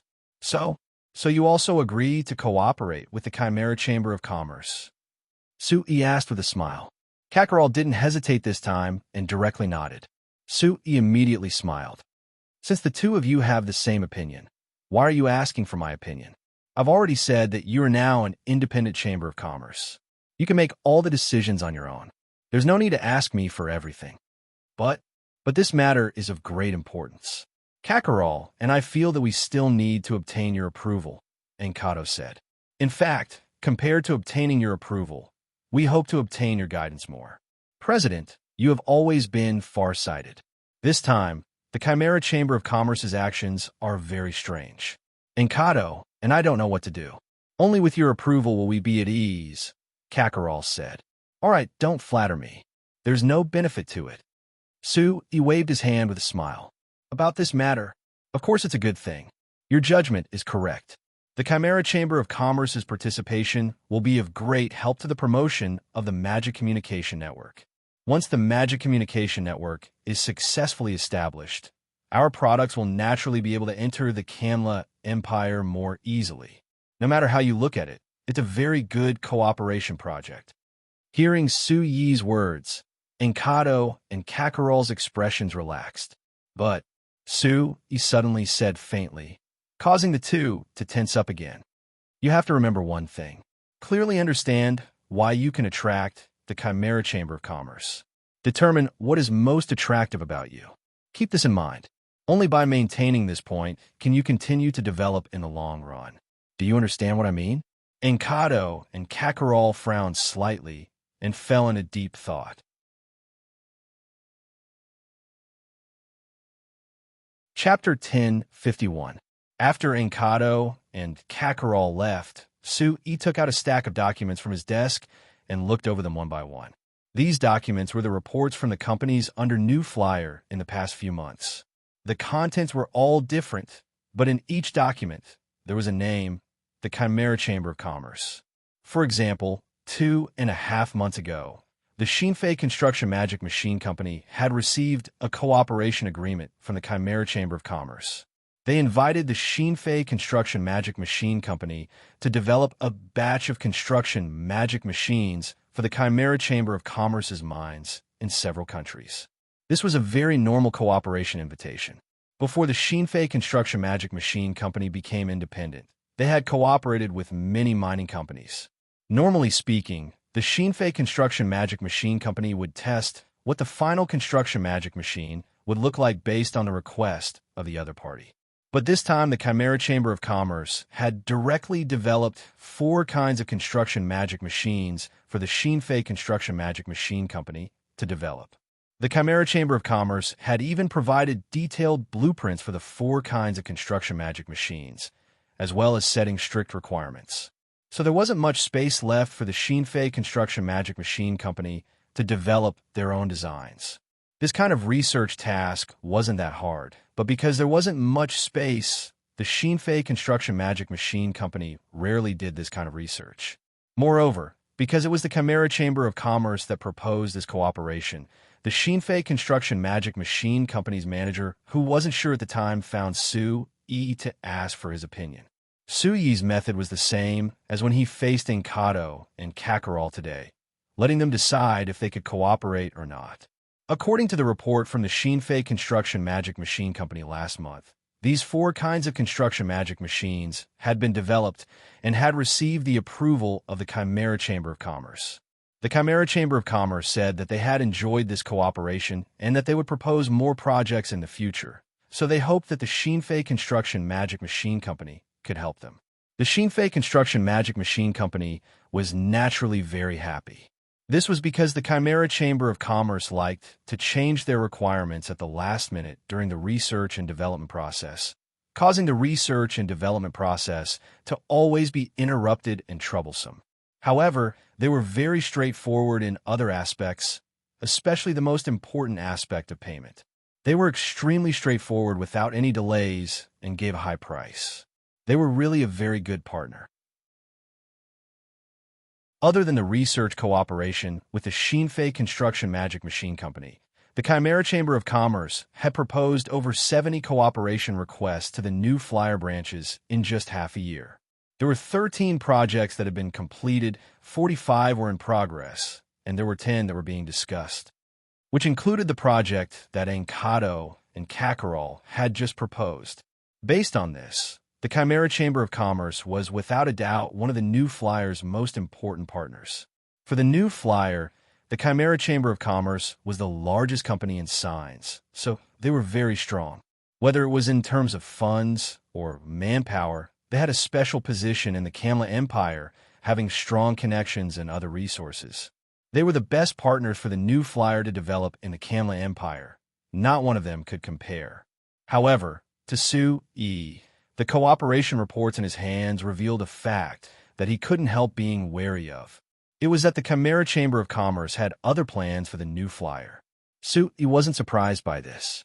As early as 10 years ago, when a new flyer had just emerged, the Chimera Chamber of Commerce had already announced that they wanted to acquire the new flyer. But after Su Yi flatly rejected them, the Chimera Chamber of Commerce didn't mention this matter for a period of time. Later on, as the new flyer developed faster and became stronger, to the point that it was now on the same level as the Chimera Chamber of Commerce, the Chimera Chamber of Commerce naturally lost the possibility of directly acquiring the new flyer. But now, the new flyer's strength and potential were extremely strong, and it had a certain degree of deterrence to a mega empire like the Kamla Empire.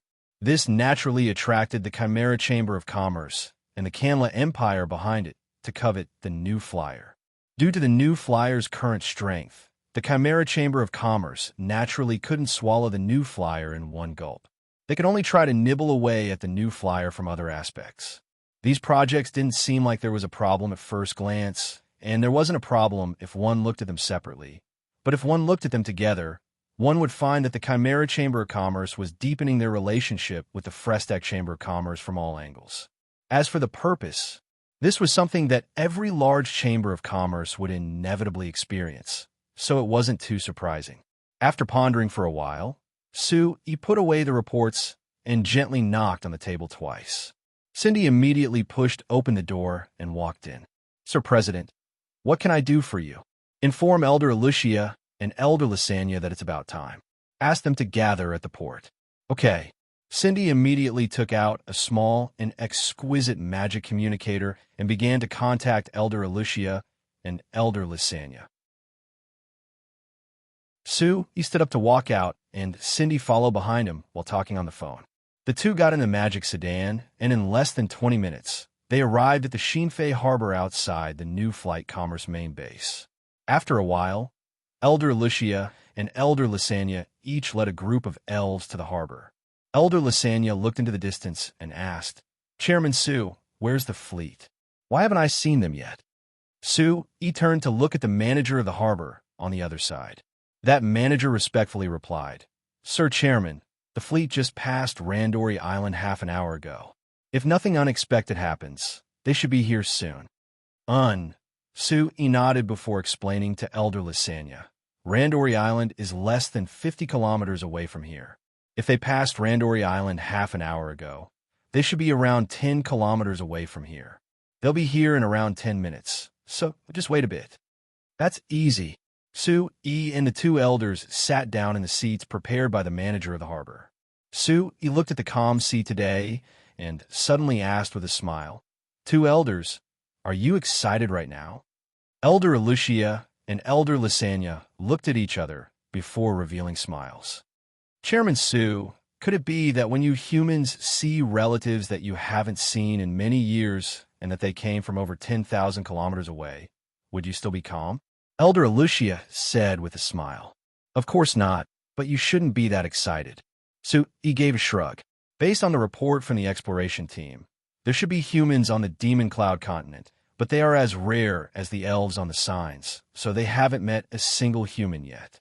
I think, if they brought back a group of humans this time, I should be more curious than excited. We are the same, more curious than excited, Elder Lysania said. Although in the legends of the elves, there are also legends that after the racial war, many of our clansmen crossed the sea and went to the new continent to find living space. This has never been confirmed. No one knows whether the other continent really exists, whether the clansmen who went there safely arrived in the new continent or whether they survived. Now that we know the exact information, we are really curious. What was their experience like back then? Compared to their history, I am more concerned about their current situation, Elder Lucius said. According to the information given by your Chamber of Commerce, our clansmen seem to be living well on the Demon Cloud continent. They seem to be one of the top races on the Demon Cloud continent. Their situation is much better than our situation on the signs. What? Elder Lucia, do you want to move our clansmen to the Demon Cloud continent? Su-e asked with a smile. Of course not. Elder Lucia immediately shook her head. Our clansmen are currently living a good life on the signs and have generally integrated into human society. There are no difficulties in life. As long as we can continue to cooperate with Chairman Su and your new flyer, I think our Night Song tribe will develop smoothly. In any case, it is much better than going to the new continent. Then Elder Lysania, what is the plan of your Moon Shadow tribe? Su-e turned his head and asked Elder Lysania. It's not like we can't survive now. Why should we risk going to the Demon Cloud continent to find another way? Elder Lysania's answer was much more straightforward than Elder Lucius. Now that our clansmen are cooperating with your new flyer, they are much better off than before. They don't lack anything and are valued by you humans. How can the Demon Cloud continent compare? Speaking of which, Chairman Su, in the information you gave, it only said that there are elves, but it didn't say their specific situation. I can't help it. That's all that was written in the report. Even if you ask me, I don't know. Su-e spread his hands. But they will be here in a while. You can ask them yourself. Well, that's good. Elder Lysania nodded. Then, she lowered her head to look at her chest and adjusted her collar. Although Elder Lucia on the side didn't do this, she also touched the side of her ear and smoothed a strand of hair. Su-e suddenly laughed in his heart. It seemed that the elves were not much different from humans. Before meeting their fellow clansmen, they would always pay attention to their face. Chapter 1052. 10 minutes later, there was a row of ships that appeared in the distance. We're here. Su-e and the two elders stood up and went to the harbor to wait. 10 minutes later, the steel fleet that had sailed from the distant western sea slowly entered the port. The first large transport magic ship that entered the harbor stopped, and a small figure flew out, landing in front of Su-e. Sir Chairman, I'm back. Su-e laughed and squatted down to look at the other side. Hey, Lumi, should I first congratulate you for finally seeing your clansmen? Lumi's eyes narrowed into two crescent moons as she gave a strong nod. Sir Chairman, I really have to thank you. I never thought that I would finally see my clansmen one day.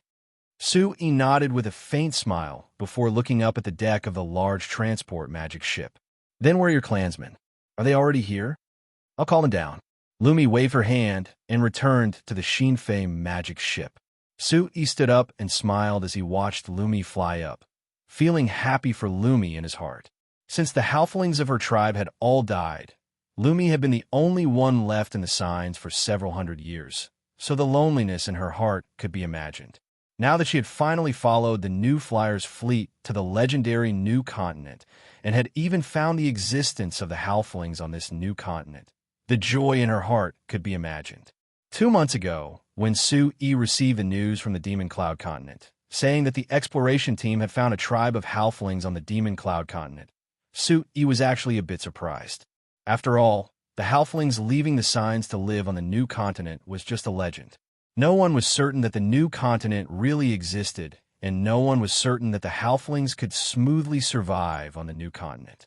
Therefore, although Lumi insisted on exploring the endless sea with a new flyer exploration fleet because of the rumors left by the tribe, even if they really found the Demon Cloud Continent, Su-yi didn't have much hope.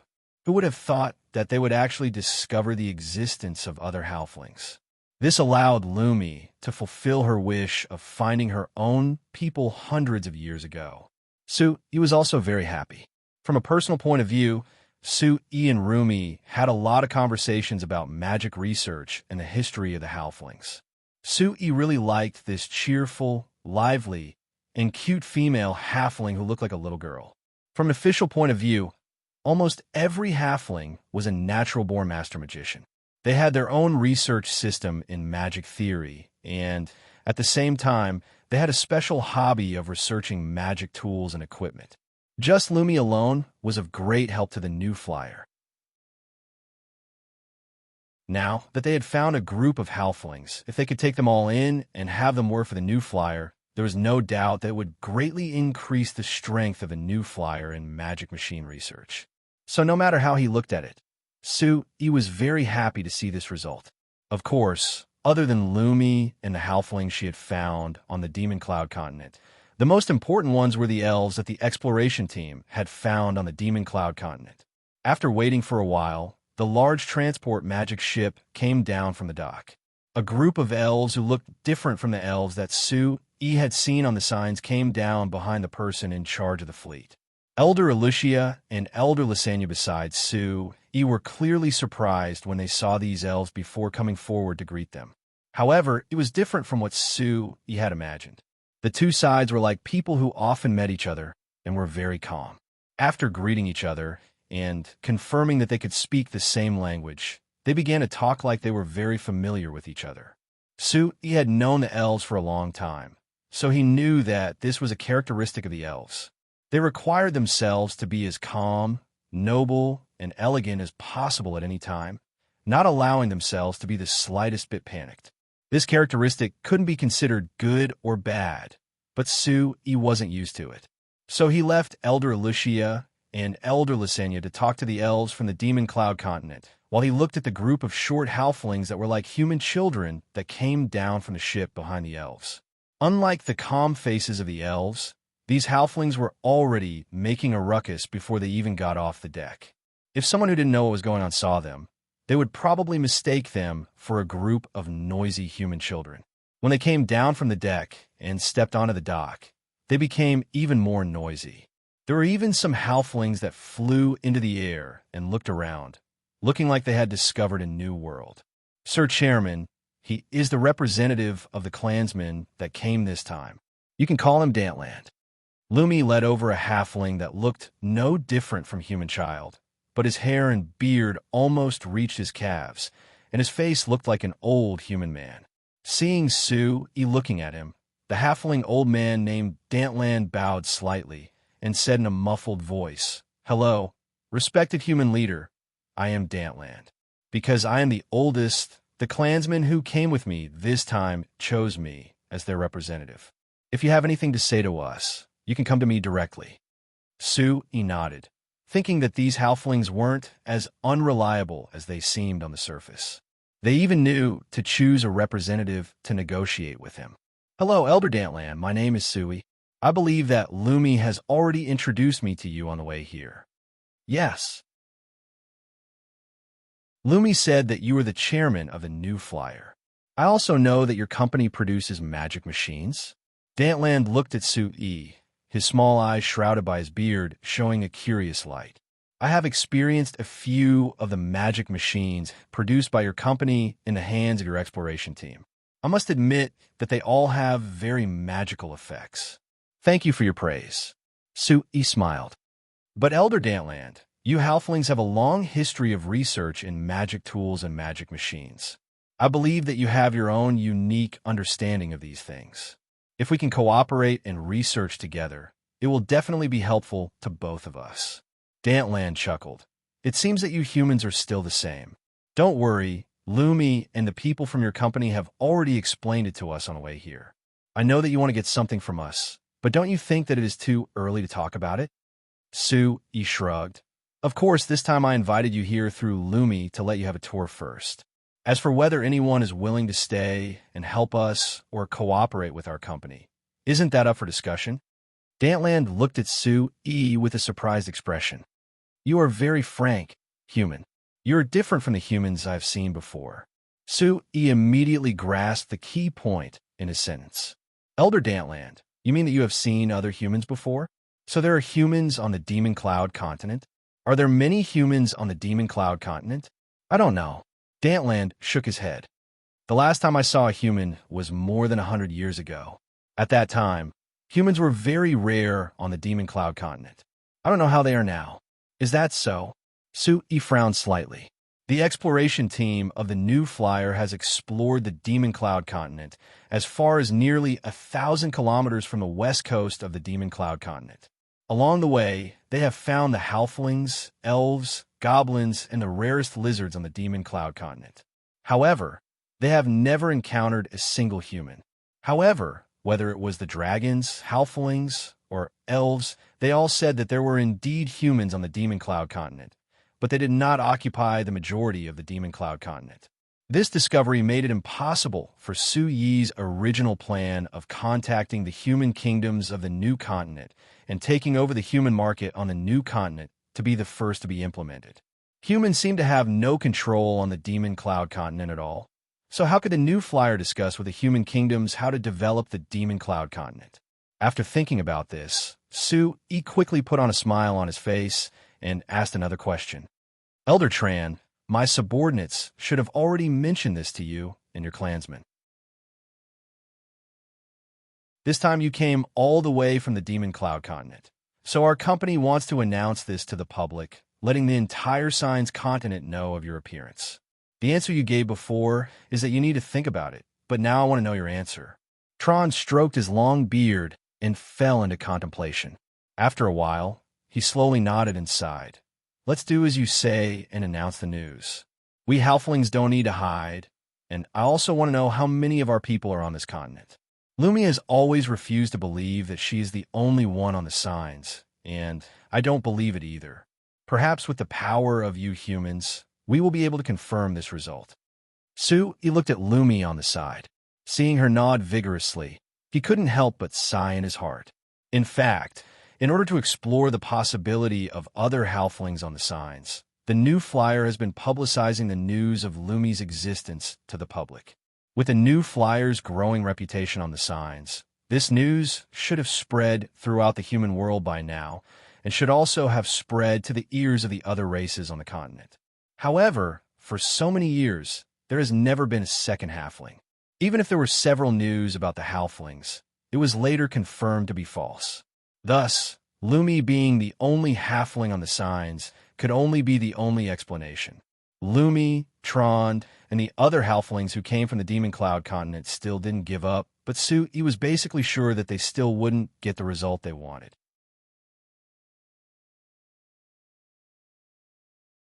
Chapter 1053. For Su-E, whether it was discovering the halflings or the elves on the Demon Cloud continent, it was all within his expectations and wasn't that strange. After all, since Cassandra's sudden arrival last year, it had already been a year. In this year, Su-E had been receiving all kinds of information about the Demon Cloud continent from the New Flyer's exploration fleet, so there wasn't anything strange about it. Moreover, The fact that the Demon Cloud Continent's elves and halflings had sent representatives to signs with the New Flyers fleet was a plan proposed by Su-E, so of course he wouldn't be surprised by their arrival this time. But for the people of Signs who didn't know about this was a completely different concept. Continent's calendar year 3800, October 11th, on a very normal day, there was a piece of news that quickly spread through Signs, attracting the attention of everyone and all the other races. The headline of the Banner Times was that the New Flyer would be holding a press conference to announce the new continent they had discovered last year. This news wasn't considered much. What really caught everyone's attention was that at the same time, the New Flyer also said that there were guests from the Demon Cloud continent that had arrived in Signs, and they would be making an official appearance at this press conference. Around the same time last year, the New Flyer had announced that they had confirmed the existence of the new continent and the legendary dragon race, which had already shocked the entire continent. Now that the New Flyer had announced that there were guests from the Demon Cloud continent in Signs, this made everyone even more surprised. If it was said that people had doubts about the existence of the new continent before because the New Flyer had never taken out any evidence to prove it, now that there were guests from the new continent in Signs, wasn't this the best proof? 3 days later, on the morning of October 14th, the New Flyers press conference was officially held in Shinfei City. This press conference had gathered all the reporters from Signs, and there were countless countries that had sent representatives to participate. Everyone wanted to see for themselves if the new world that the Shinfei Chamber of Commerce mentioned really existed and what the residents of the new world would look like. At 10 o'clock in the morning, the press conference was hosted by the head of the New Flyers External Affairs Department, Miss Soria. When Lumi and 10 other halflings stepped onto the stage, they instantly ignited the enthusiasm of the audience. At the same time, in the conference hall of the New Flyers main office building, about 10 kilometers away from the city hall where the press conference was held, there was another scene. Chairman Su, I still can't believe it. Are they really from the Demon Cloud continent you mentioned? The Sac Kingdom's magic machine industry minister, Sasa, knit his brows as he looked at the row of elves and halflings sitting in front of him who had different skin colors for what he remembered, asking this with a doubtful look. Hearing this question, the other invited representatives sitting on the other side of the conference table with Sasa all turned to look at him with strange expressions.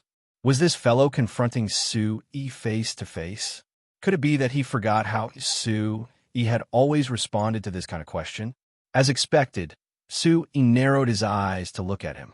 He tapped the table and raised his voice to say, "I'll repeat it again. I invited everyone here this time to discuss the plan to develop a new continent together. If you have doubts about this matter, please leave now. Our New Flyer does not welcome partners without sincerity." Sasa's expression changed, and he quickly said with a smile, No. Chairman Su, I don't have this meaning. I'm just curious, son. Curious." After saying this, Sasa deliberately looked at the elves and halflings in front of him with an interested expression, trying his best to show a kind smile. Seeing him like this, the representatives of the other countries couldn't help revealing looks of disdain. This fellow, everyone was clearly looking forward to cooperating with the New Flyer, and no one dared to offend Su-E, but he had to jump out and say this. Wasn't this seeking death? Even if he quickly admitted his mistake, Su-E would have a bad impression of him and the Sac Kingdom he represented. Of course, because of the Lampari Kingdom, Su-E and the New Flyer didn't have a good relationship with the Sac Kingdom. It was already surprising that the New Flyer was willing to invite the Sac Kingdom, so they didn't care about offending them again. Does anyone else have any questions? Su-E suddenly clapped his hands and looked around. Of course, no one had any questions. Very good. Then let's discuss the topic of this conference. Su-E turned a signal to Cindy beside him. Cindy and the other 3 New Flyer staff members each held a stack of documents and handed them out. This is our company's initial plan for the development of the new continent. Everyone can take a look first, and if you have any opinions or suggestions, you can give them now. Su-E said in a clear voice. Chairman Su. A representative didn't look at the plan and directly raised his hand. Su-E looked at him and recognized that this was the representative of the Malar Empire. So he asked back with a smile, Is there a problem? Before looking at this plan, can I ask these other race friends from the Demon Cloud continent a few questions? The representative of the Malar Empire said. Please do. Receiving Su Yi's approval, the representative of the Malar Empire was surprised. He turned to look at the elves and halflings on the other side with a look of scrutiny. The elves and halflings on the other side of the Demon Cloud continent also looked at them curiously. On the Demon Cloud continent, humans were a very small race. So many of the elves and halflings that came this time didn't see the existence of humans with their own eyes. After coming to Signs, they found that the continent was full of humans, and the development of humans was far beyond their imagination. It was an eye-opener for them. This time, they accepted the invitation of the new flyer to come to Signs out of curiosity. After seeing the prosperity of Signs with their own eyes, they couldn't help but have some active thoughts. Su Yi just proposed to cooperate with them at this time to develop some projects on the Demon Cloud continent together, which was exactly what they wanted. The first question I want to ask all the guests. The representative of the Malar Empire thought for a while and asked the first question. Did your two races live on the Demon Cloud continent from the beginning, or did you later migrate from Signs? Hearing this question, the other representatives who were reading the plans put down their plans and listened attentively. The representatives of the elves and halflings on the opposite side of the Demon Cloud continent confirmed the meaning of the representative of the Malar Empire through Lumi's translation. After discussing with each other, the representative of the elves and halflings on the other side of the Demon Cloud continent answered, Cough. This human friend. In fact, we are not very clear about the answer to this question, because the history of the Demon Cloud continent is very long. Just the recorded history alone has more than 5,000 years. But because the remaining information is too little, we don't know what the history was like more than 5,000 years ago. But one thing I can be sure of is that the ancestors of our halfling tribe did indeed migrate from Signs more than 2,000 years ago. Thank you for your answer. What about these elven friends? The representative of the Malar Empire asked again. I noticed one thing. These elven friends seem to be different from the elves of Signs. The elves of the Demon Cloud continent, compared to the elves of the three elven tribes that were the closest to the Frestac Chamber of Commerce, had darker skin and more slender figures, but their ears weren't as sharp. At the same time, they didn't believe in the moon god like the elves of the Signs continent, so they didn't have the moon god insignia that the elves of the Signs continent wore, so it was easy to see the difference. However, for this question, when they first came to Signs and saw Elder Alicia and Elder Lysania, they had already answered it. Now that they answered it again, they were naturally familiar with it. There were originally elves on the Demon Cloud continent. Of course, later there were elves who migrated from other continents. So now the elves on the Demon Cloud continent are divided into many different tribes. As for our tribe, according to the history passed down, we should be regarded as the aborigines of the Demon Cloud continent. Is there such a difference? The representatives were a little surprised. The representative of the Malar Empire thought for a while and asked, I heard that there are also humans on the Demon Cloud continent. Then, did the humans on the Demon Cloud continent exist on the Demon Cloud continent from the beginning, or did they migrate from our Signs? I'm sorry. The elf who answered shook his head gently. We have little contact with the humans on the Demon Cloud continent, so we can't answer your question. The representatives exchanged a look with each other. From the information they had learned so far, the human forces on the Demon Cloud continent seemed to be very weak. This created a very good prerequisite for them to enter this new continent and seize the resources and markets of a new continent. Okay, thank you for your answer. Now, I want to ask the second question. The representative of the Malar Empire asked again. Now on the Demon Cloud continent, which race is the dominant one? Is it the elves or the halflings? Hearing this question, the elves and halflings on the opposite side showed a trace of embarrassment on their faces. After a while, Elder Trond replied with a wry smile. At present, the most dominant race on the Demon Cloud continent is neither the elves nor the halflings. The most dominant race should be the goblins. Goblins? The representatives were stunned and turned to look at Su Yi. The information given to them by the new flyer didn't mention this.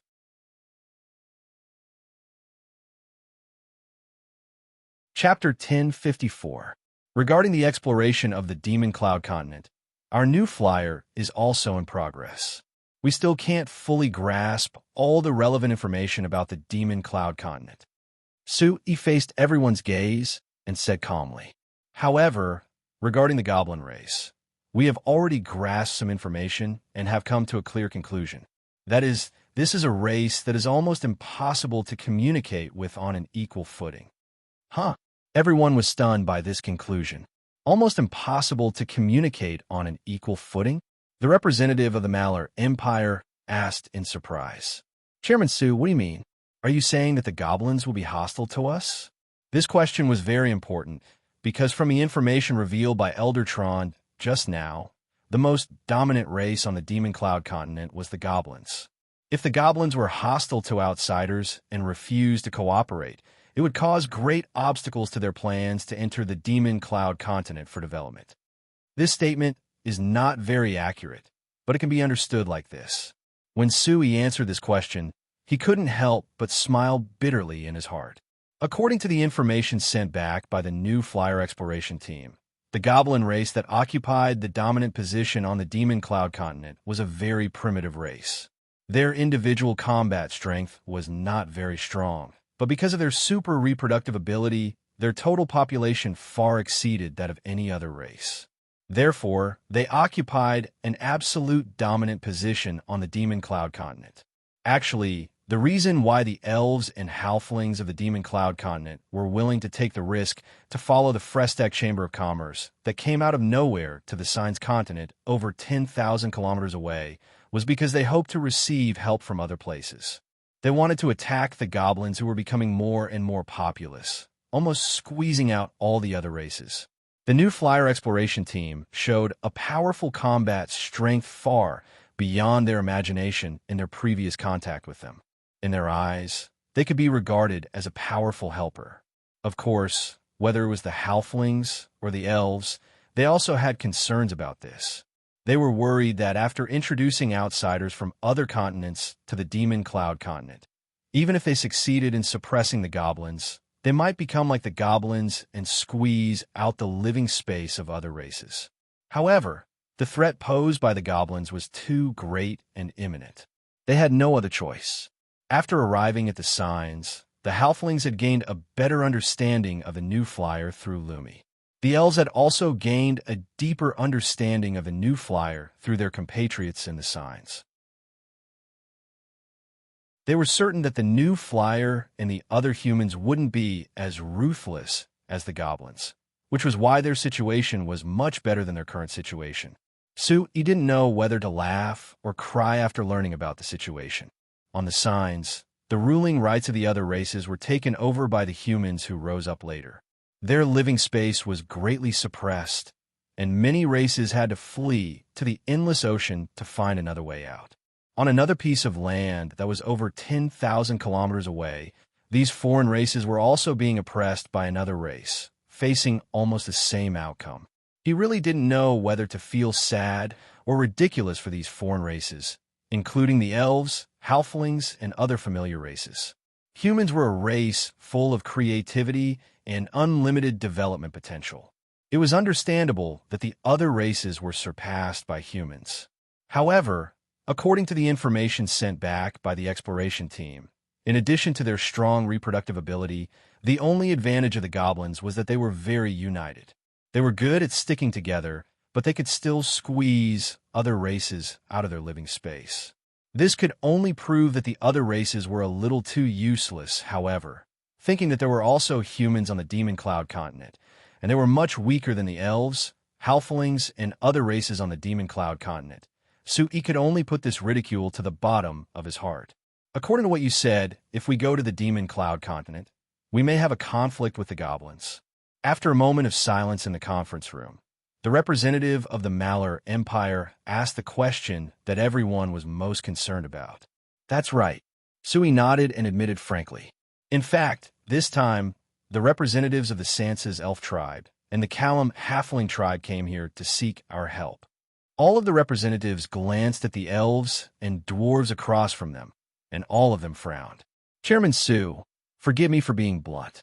If we have to seek cooperation, why not choose the goblins who dominate the Demon Cloud continent, but choose the weak elves and halflings, while risking the risk of war with the goblins?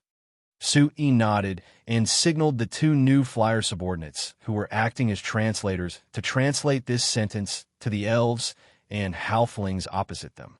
Then he turned to the Malar Empire and other countries that were focused on his face. Everyone, as I just said, those goblins are a race that is almost impossible to communicate with on an equal footing. Do you understand the meaning of this sentence? The representatives frowned and thought for a moment. The representative of the Malar Empire asked, "You mean those goblins don't accept negotiations and cooperation?" "That's right." Sue nodded. The team of our Chamber of Commerce has encountered the goblins a total of 6 times in the previous exploration process, and each time they will be directly attacked by those goblins. According to the report they sent back, those goblins won't give you any opportunity to communicate with them, let alone propose cooperation. The representatives were silent. If what Sui said was true, then it was really a very tricky problem. It was reasonable to say that since the goblins could rule the Demon Cloud continent, they should at least be regarded as an intelligent race. No matter what, they should have the foundation to communicate with other races. But according to the situation described by Sue, these goblins were like madmen. They would attack anyone they saw and wouldn't communicate with them at all. It was really a headache. So, Chairman Sue, what do you think? How should we successfully enter the Demon Cloud continent under the threat of those fierce and barbaric goblins and cooperate with these guests from the Demon Cloud continent and jointly develop the Demon Cloud continent? The representative of the Canla Empire, who hadn't spoken before, asked at this time. This is the purpose of my gathering everyone together this time. Sue smiled. Our new flyer has made a preliminary plan, which is now in your hands.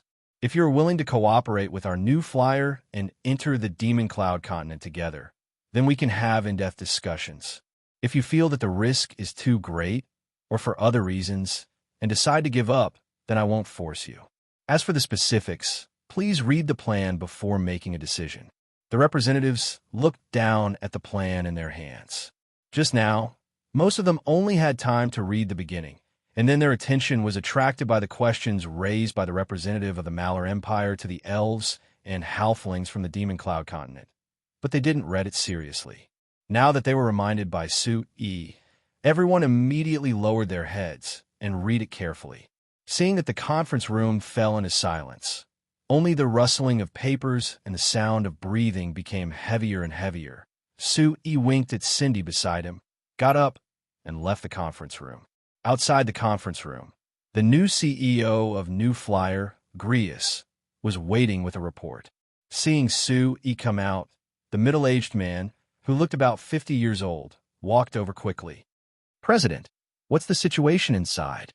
You're still hesitating." Sue revealed a smile.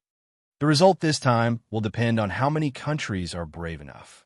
Grius showed a smile of understanding.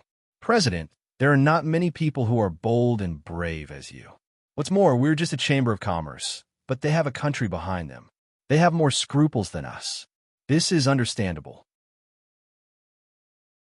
If it weren't for the pressure of relying on our Chamber of Commerce to develop the Demon Cloud continent alone, I could completely abandon them and do it alone. But now, it's better to recruit more helpers. By the way, since you are here, does that mean the press conference is over? What's the situation?" "Thanks to you, President, the press conference went smoothly. Everyone was very excited about the guests from a new continent. I believe that in less than 3 days, the news will spread all over the continent." Grius responded, "What I need is not only to let everyone know, but also for everyone to participate."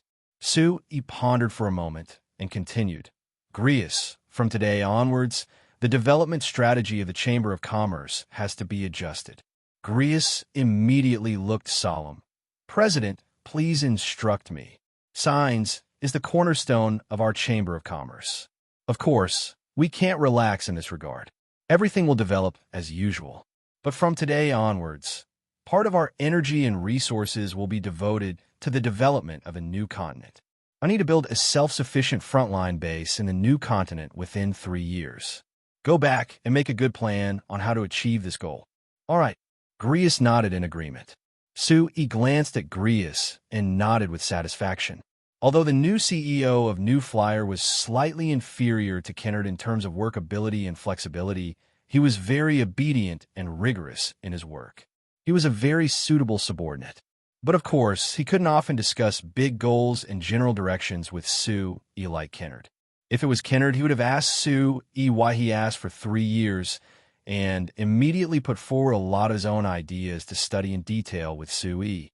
This wasn't good or bad, but Sui had to consider more details than when Kennard was there before, so he needed to spend a little more energy. Seeing that Sui was silent for a while, Graylis also silently waited on the side, not rushing him at all. After a while, Sui woke up from his contemplation and waved at him. Okay, you go and prepare for the follow-up work after the press conference. Grius bowed and retreated, while Sui turned around and faced the door of the conference room again. The representatives in the conference room clearly knew his initial plans through the proposal. So what choice would the countries behind them make this time?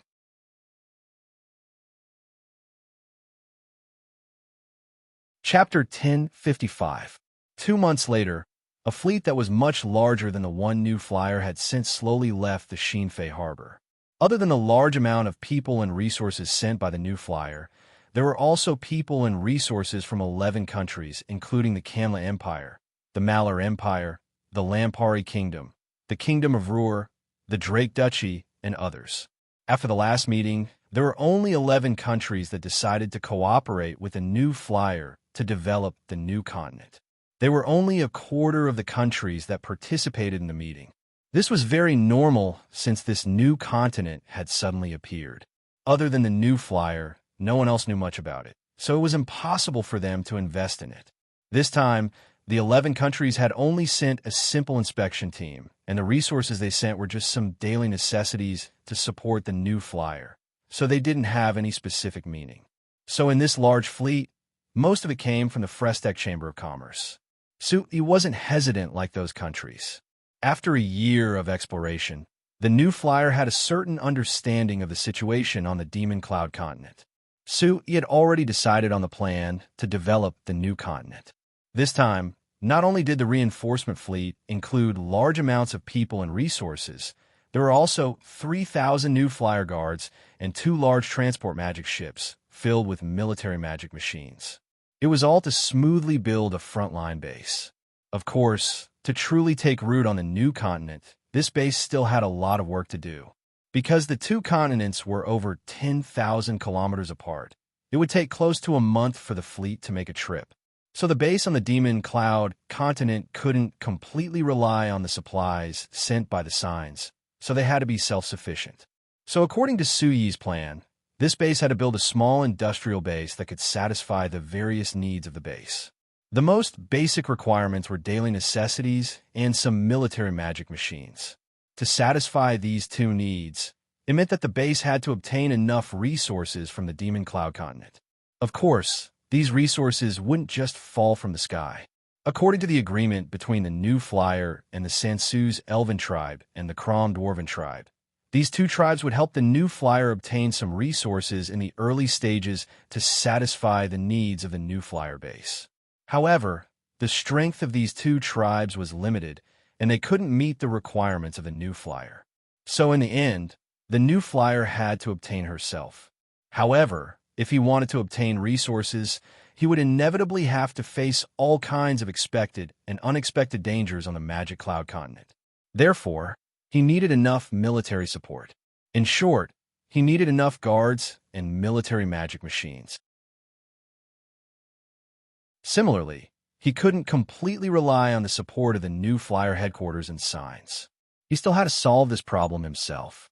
So to put it bluntly, to build a branch base that was over 10,000 kilometers away from the Frestec Chamber of Commerce's main base, it was a very difficult matter. He couldn't be 100% optimistic about this. But he had to do this because if the New Flyer wanted to get enough space to develop, This new continent was far more suitable than Signs. The deepest reason was that Signs was already a continent with a basically fixed shape. All the land and resources had long been divided up by other countries. It would be extremely difficult for the new flyer to get involved, especially now that the magic industry was becoming more and more developed and various countries were paying more and more attention to related resources. A month after the reinforcement fleet left, a total of 46 chambers of commerce that mainly dealt in mineral resources on Signs, including the Chimera Chamber of Commerce, announced to the public that they had jointly established a mineral resources joint conference to integrate and cooperate with all the mineral resources under their name and unify the operating standards. This was the first time an organization of this nature had appeared on Signs. So when this organization, called the Chino Mineral Resources Joint Conference, was first announced, many people didn't understand what they were going to do. However, several things that happened in the next half a month told others the answer to this question. The Chino Federation first announced to the public that they would integrate the iron or resources operated by the Chambers of Commerce under their name. In order to ensure the stability and controllability of mineral resources, the prices of all the chambers of commerce under the Chino Federation would be unified. After some research, the Chino Federation officially announced the preliminary prices.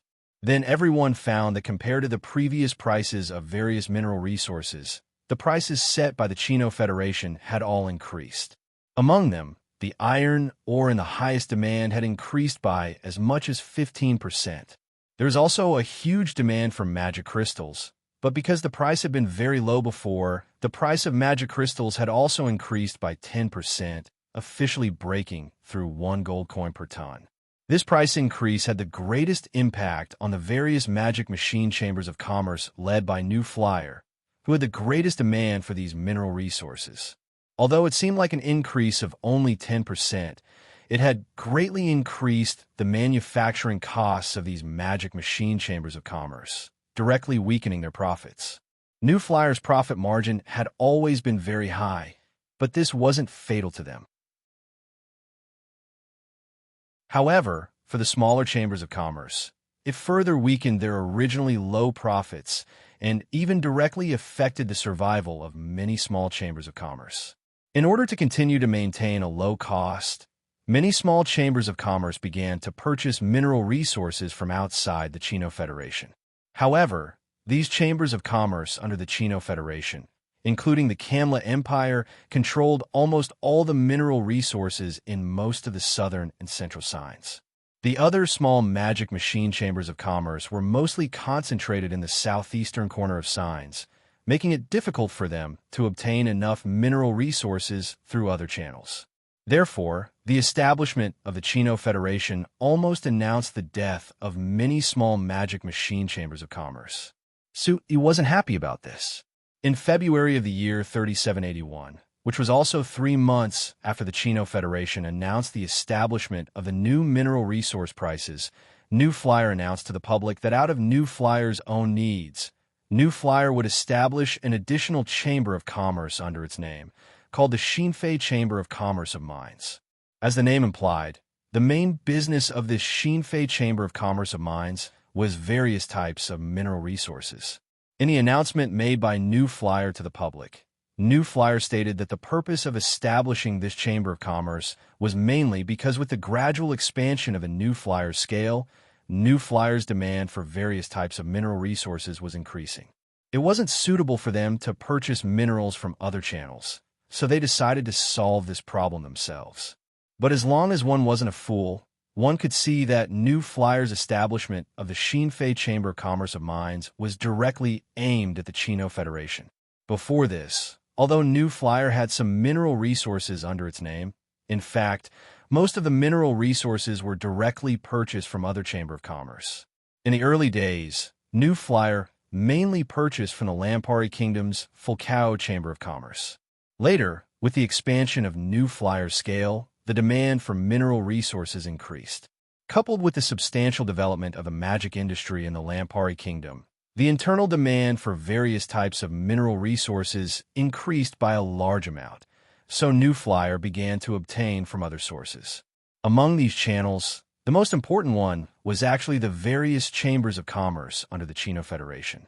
Now that new flyer suddenly announced the establishment of the Xinfei Chamber of Commerce of Mines, it was clear that they wanted to fight against the Chino Federation.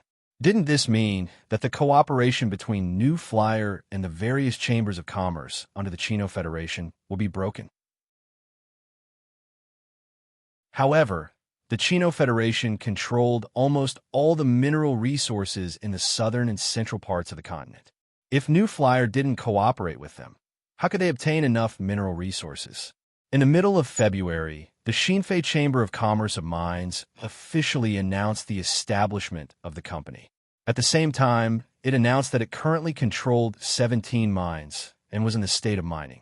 It said that the Xinfei Chamber of Commerce of Mines now had enough mineral resources to provide and welcomed orders from the outside world. When this news was announced, the outside world was suddenly in an uproar.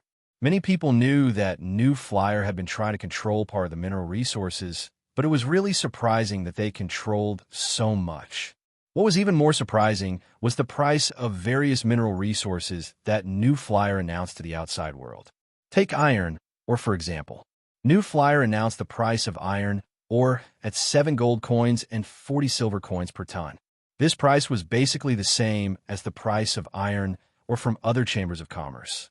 It was also the price that New Flyer had always purchased iron ore from other chambers of commerce.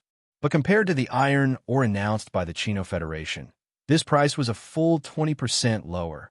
Before, people thought that New Flyer established the Xinfei Chamber of Commerce of Mines to fight against the Chino Federation, but now that it was announced, the price of the Chamber of Commerce of Mines was just a guess. But now that the Xinfei Chamber of Commerce of Mines announced such a price, it was completely telling everyone that they were going against the Chino Federation. Everyone was very surprised by this. Why did New Flyer do this? If it was said that New Flyer was the strongest chamber of commerce in the magic machine industry, no one would doubt this. But in the mining industry, where did New Flyer's confidence come from? One had to know that the Chino Federation didn't only represent the 46th Chamber of Commerce of Mineral Resources, including the Chimera Chamber of Commerce. Behind them were a large number of countries, including the Kanla Empire.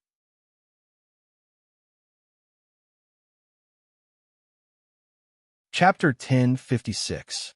Things weren't over yet.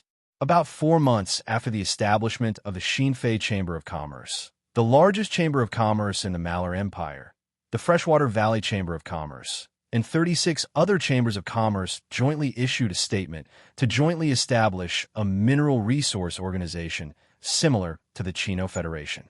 It was called the Valley Mineral Resource Coordination Association, or the Valley Coordination Association for short.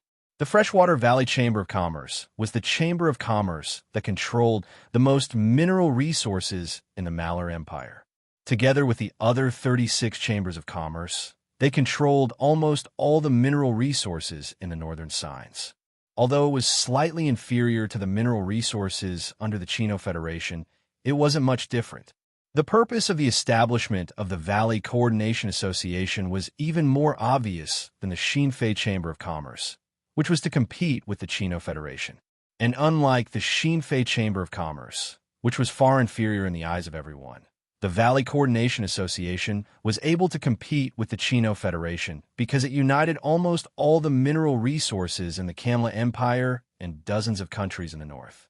And because of the background of these two organizations, this undoubtedly represented the confrontation between the Malur Empire and the Kanla Empire in another aspect. But before this, if there was a confrontation between the two empires, the other countries and organizations on the continent could only choose to stand on their own side, and there was no way to voice their own opinions. But this time, the New Flyer emerged, and the Xinfei Chamber of Commerce forcibly stepped in, making a truly different voice. For many people, they certainly hoped that the Xinfei Chamber of Commerce could truly compete with the Chino Federation and the Valley Coordination Association, which would be of great help to many small countries. But in the hearts of most people, they were not optimistic about the Xinfei Chamber of Commerce at all. Although the Xinfei Chamber of Commerce was backed by the New Flyer, and the New Flyer's current strength had become extremely powerful in the signs, even the two empires had to be wary of it. But being wary didn't mean being afraid. In the past, the two empires were wary of the new flyer because they wanted to cooperate with the new flyer, so they didn't want to break their relationship with the new flyer. Therefore, this didn't mean that the new flyer's strength was really stronger than the two empires. In the end, the new flyer was just a chamber of commerce, and the various resources it controlled naturally couldn't be compared to the two empires. Even if the Xinfei Chamber of Commerce controlled a large amount of mineral resources beyond people's imagination, it was undoubtedly far from being compared to the two organizations that had the two empires and the various countries supporting them. People only needed to wait to see how long the Xinfei Chamber of Commerce could last. The Chamber of Commerce of Xinfei Chamber of Commerce is of Steel Smelting Chamber of Commerce suddenly announced the Chamber of Commerce's Chamber of Commerce. The production of several steel mills steel of steel of smelting of commerce's steel tests several steeled. The of steel productions of steel S's. The Xinfei Chamber of Commerce announced that because of the large increase in production, the Xinfei Chamber of Commerce could take out more steel to sell. They also welcomed other companies that needed steel to buy from them. Half a month before this, the Chino Union had announced that they had finished integrating the various companies' mineral resources. Through their own research, they had successfully developed a new set of magic steel smelting equipment. It was estimated that they would be promoting it on a large scale by the end of the year, greatly increasing the Chino Union steel production. According to their estimates, once the various companies under the Chino Union finished replacing the magic steel smelting equipment, the Chino Union steel production would break 30 million tons a year. Compared to this, the 600,000 tons that the Xinfei Chamber of Commerce announced a month couldn't compare at all. But New Flyer was the first company to have a steel mill and was the first company to refine steel. Moreover, they had already developed many different kinds of steel smelting equipment. So they had a total of 17 different kinds of steel smelting equipment, which could satisfy all the special needs of steel. Even if New Flyer transferred some of their steel smelting technology to other companies and sold large amounts of magic steel smelting equipment, everyone admitted that New Flyer steel was without a doubt the best and highest quality. So even if the Xinfei Chamber of Commerce only announced that they had increased their production, which was far from being able to compare to the Chino Union, it was still very welcomed, and there were countless orders that came in. It had to be known before this, New Flyer had only used the steel smelted for themselves to satisfy the needs of New Flyer's own magic machines, so they only sold a small amount. Now that New Flyer was willing to sell large amounts of steel, they had to quickly snatch it. At the beginning of September, the Xinfei Chamber of Commerce released their data to the public again. According to the data, the Xinfei Chamber of Commerce had produced 800,000 tons of steel in August, which was over 30% of their estimates. Of these 800,000 tons of steel, the Xinfei Chamber of Commerce left 300,000 tons of steel to satisfy the needs of the companies under New Flyer, while the remaining 500,000 tons of steel were all sold. At the same time, the Xinfei Chamber of Commerce announced that they had reached an agreement with the Nasdorma Business Union Kingdom, the Wales Duchy, and the other 7 countries. They had bought a total of 12 mines in these 7 countries, which included for iron mines, 3 non-ferrous metal mines, and 5 magic crystal mines. When this news came out, it created another uproar. People thought that with the control of the Chino Union and the Valley Organization, there wouldn't be any free resources in the signs. But now that the Xinfei Chamber of Commerce had made a move, they had obtained 12 mines at once. Although this couldn't compare to the 2 mining companies, it meant that New Flyer wasn't powerless to fight back. The 2 mining companies didn't really control the signs. Once this news was announced, people's confidence in the Xinfei Chamber of Commerce increased by a bit. However, the Chino Union and the Valley Organization quickly launched a counterattack. At the end of September, the Chino Union announced another increase in the iron ore price, breaking 4 gold coins per ton. This price was quite subtle. This was because even if the Xinfei Chamber of Commerce controlled several iron mines, the Xinfei Chamber of Commerce's main business was refining various kinds of steel and non-ferrous metals. As for mining, they were limited in manpower and accumulation. So it wasn't enough to satisfy the needs of the Xinfei Chamber of Commerce. So the Xinfei Chamber of Commerce still needed to buy large amounts of ores from other sources to satisfy their needs. The main source was the various companies under the Chino Union. So now that the Chino Union had increased the iron ore price, there was no doubt that it had increased the cost of refining the iron ore for the Xinfei Chamber of Commerce. Moreover, the price of 4 gold coins per ton made the profits of the Xinfei Chamber of Commerce very small. It could even be said that there was no profit at all. And at the same time, the Chino Union also adjusted the price of the steel under their name, reducing it by nearly 20% in one breath. The price even fell below 20 gold coins per ton. With such a price, it could almost be said that the Chino Union's profits in steel refining had become thin. The most important thing was that this price was extremely obvious compared to the price of 27 to 30 gold coins per ton set by the new flyer. 3 days after the Chino Union announced the price adjustment, the Valley Organization also announced the price adjustment strategy, basically keeping the same pace with the Chino Union. Of course, this was not discussed by the two organizations, but since the Chino Union had made such an adjustment, the Valley Organization could only follow, otherwise they would fall into a great passive position. However, everyone knew very well that the Chino Union's large price adjustment was obviously not aimed at the Valley Organization, but at the Xinfei Chamber of Commerce. After all, the Xinfei Chamber of Commerce, or the new flyer, had a shallow accumulation and was obviously weak in mining, so the supply of ore was limited by others, so the Chino Union raised the price of ore. And in the project of the Xinfei Chamber of Commerce, steel refining, the Chino Union did not hesitate to lose a lot of profits to greatly reduce the price. Obviously, they were forcing the Xinfei Chamber of Commerce to also reduce the price in order to suppress the profits of the Xinfei Chamber of Commerce. This was not a conspiracy, but it was clear that they were relying on their far larger scale than the Xinfei Chamber of Commerce to bully the new flyer with their strength. Their purpose, of course, was to drive the Xinfei Chamber of Commerce out of the mineral resources industry. In the view of the Chino Union, the appearance of the Valley Organization was not surprising, but the Xinfei Chamber of Commerce was an unexpected anomaly. Moreover, the strength of the Valley Organization was similar to that of the Chino Union, so, of course, it was impossible to solve it in a short time. Therefore, the most important thing was naturally to drive out the Xinfei Chamber of Commerce, the disruptor, and then compete with the Valley Organization. This purpose was so obvious that the president of the Chino Union did not hide anything at all in a press conference to publicly say that the new flyer should honestly stay in the magic machine industry they were good at and should not be involved in an industry that did not belong to them. And the new flyer's response to this was once again no response.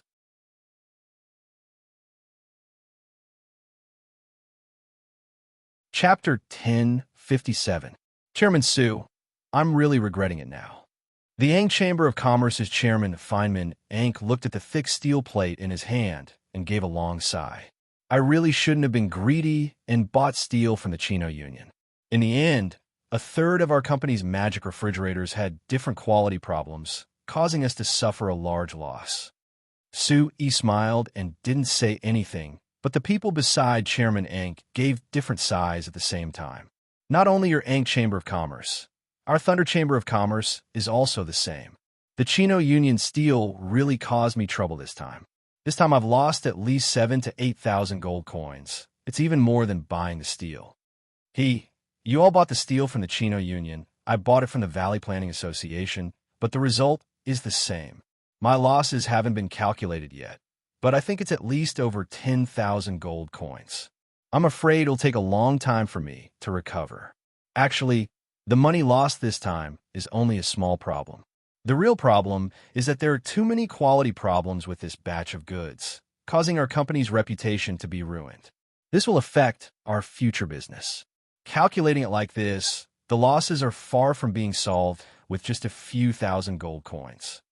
Hearing this, more than half of the people present sighed in despair. Seeing their appearances, Su found it a bit funny. These fellows insisted on buying steel from the Chino Union and the Valley Planning Association, There are even some companies that canceled their steel orders from the Shinfei Mining Company. Now, because the quality of the steel wasn't up to standard, there were also problems with their household magic machines. They clearly deserved it. Of course, he could only think this in his heart. He definitely couldn't say it out loud. This time, the Lampari Kingdom's magic machine companies had problems with the quality of their steel, causing them to suffer large losses in reputation. The Lampari Kingdom attached great importance to this, so Seveni specially contacted Su-E, hoping that he could help these companies. Although Su-E wasn't satisfied with the choices of these companies, because of Seveni's face and the fact that these companies were an important part of the magic machine industry that he wanted to develop, he decided to help them pass this difficult time. After discussing this with Seveni, the Lampari Kingdom had specially sent a delegation to the Principality of Constantine, planning on asking the new flyer for help. This matter only needed them to sign a new contract with the Shinfei Mining Company and obtain more steel, but in order to show his sincerity, Su-E personally came to greet these people. As for the problem of the company's reputation and brand, I don't need to remind everyone. Su-E thought about it before saying this. I just want to tell everyone that the magic machine industry needs to be treated with a serious attitude. If you want to make a magic machine of sufficient quality, you have to treat the materials seriously from the beginning. Then, you have to grasp every step of the process. Otherwise, the final product will definitely not be what you want. The Lampari Kingdom's magic machine company chairman looked at each other and revealed looks of shame. Chairman Su, your words are too reasonable. We are also discussing how to set strict quality standards for the various merchant guilds related to the magic machine industry in the kingdom. We will urge them to produce magic machine products that meet the standards or even exceed the guaranteed quality. Only like this can our Lampari Kingdom's magic machine products maintain their current advantage and have more power for future development.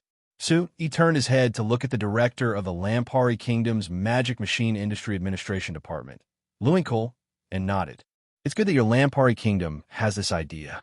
I can have them summarize a working process for you as a reference. I hope it will be helpful. Luinkle was immediately overjoyed. That's great. If we can use your new flyer's working process as a reference, I think the quality of our Lampari Kingdom's magic machine companies will greatly improve. The surrounding chairmen of the other companies all nodded and smiled to express their thanks. Then let's talk about the solution to this matter. He turned his head to look at the chairman. As for the company's reputation and product reputation, I don't have a good way to help you. You need to slowly rebuild it. However, I think I can help you solve the problems with the quality of the products produced this time. Oh, the group of chairmen were surprised. Chairman Su, you have a way? Chairman Su, you're not going to let us sell these products under another brand, are you? Of course not. He shook his head. I don't intend to let you sell them on signs because it will only make your reputation worse. But just because it can't be sold on signs doesn't mean it can't be sold elsewhere. Could it be? Chairman Su, you're talking about the Demon Cloud continent? That's right. He smiled and nodded. Our Chamber of Commerce has been in contact with many local tribes on the Demon Cloud continent. Many of them are very interested in magic machines and hope to get some to try to change their lives. If you are willing to take out these defective products, I can have the fleet transport them to the Demon Cloud continent and give them to the residents of the Demon Cloud continent. Wait, Chairman Su, you just said, give them away. A chairman frowned and asked. Yes. He looked straight at him. Could be you're planning on selling them to them? Although that chairman didn't dare refute Su-E, he was clearly hesitant.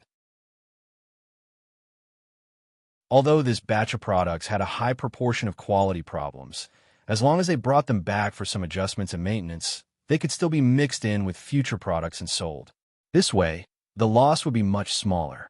But if they listened to Su-E and directly gave them to the other races on the Demon Cloud continent, they would lose everything. Seeing the hesitation of several chairmen, Su-E said with a shrug, I won't force you. It's purely up to you. If you're not willing, it's fine. As soon as his voice fell, a middle-aged man with rather conspicuous reddish-brown hair raised his hand. I'm willing. Chairman Su, our Sarkozy Chamber of Commerce is willing to give all the problematic products to you. Su-E turned to look at him, and seeing his determined expression, He nodded with a smile. This Sarkozy Chamber of Commerce came from Bana City. Compared to the companies of other places, the companies of Bana City had more trust in the new flyer. With the Sarkozy Chamber of Commerce as chairman taking the lead, the other chairmen all agreed after considering it. Even the chairman who raised his doubts in the beginning finally agreed to Su Yi's suggestion. They decided to give these products to the Demon Cloud Continent according to Su Yi's suggestion. Everyone, you definitely won't regret this choice, Su Yi said with a smile. Su Yi said with a smile. The other races on the Demon Cloud Continent will definitely give you rewards that surpass your imagination. After pausing, Su Yi raised his voice to continue. Of course, doing this won't immediately solve the problem everyone is facing. Our Xinfei Chamber of Commerce will have some other measures to deal with this. After saying this, Su Yi took a step back and nodded to the Xinfei Chamber of Commerce's chairman, the dwarf Li Sop. Li Sop came forward and waved his short arm as he said in a loud voice, "Everyone, Sir Chairman is a magnanimous person and has decided not to care about you breaking the contract and will continue to provide you with steel. At the same time, we will also provide you with installment payments. This means that if you can't take out the money now, you can use the steel first and pay when you have money. Of course, the price of the steel will remain the same." The eyes of the chairman lit up. When they came this time, the first thing they were worried about was that the Frestac Chamber of Commerce wouldn't buy steel from them because they were greedy and wouldn't continue trading with them. The second thing they were worried about was that the Frestac Chamber of Commerce would raise the price of steel and make things worse for them. But now, Lissop's promise dispelled their doubts. He even generously allowed them to use the goods first before paying, which was really beyond their expectations. "Chairman Su, you are really magnanimous. Thank you so much." "Yes, Chairman Su, you are too generous. We promise that we will only buy raw materials from the new flyer in the future and will not care about the Chino Union's discount." Yes. The Chino Union and the Valley Coordinating Committee steel is so bad, yet they still want to compete with a new flyer. They are simply courting death. Su Yi smiled as he listened to the compliments. He thought that these guys only represented the attitude of a small kingdom like the Lampari Kingdom. What's more, the Lampari Kingdom was the country with the closest cooperation with the new flyer. In theory, the various chambers of commerce in the Lampari Kingdom should be inclined to the new flyer. However, when faced with the Chino Union's price attack, these chambers of commerce did not hesitate to turn to the Chino Union's embrace. Fortunately, the Chino Union's steel smelting technology was far less mature than the new flyer. The quality of the steel smelted was far inferior to the steel provided by the Xinfei Chamber of Commerce, and the variety was scarce. This caused the various chambers of commerce in the Lampari Kingdom to suffer a big loss, which is why they came back to the new flyer. The chambers of commerce in other countries besides the Lampari Kingdom were still being maintained by the Chino Union and the Valley Coordinating Committee. The Xinfei Chamber of Commerce wanted to snatch these chambers of commerce from the hands of these two organizations, but it was not something that could be done overnight.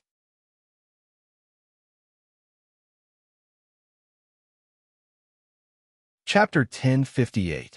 Although they were both near the sea breeze blowing in the new flight commerce main base was completely different from the sea breeze in the eastern part of the Demon Cloud continent.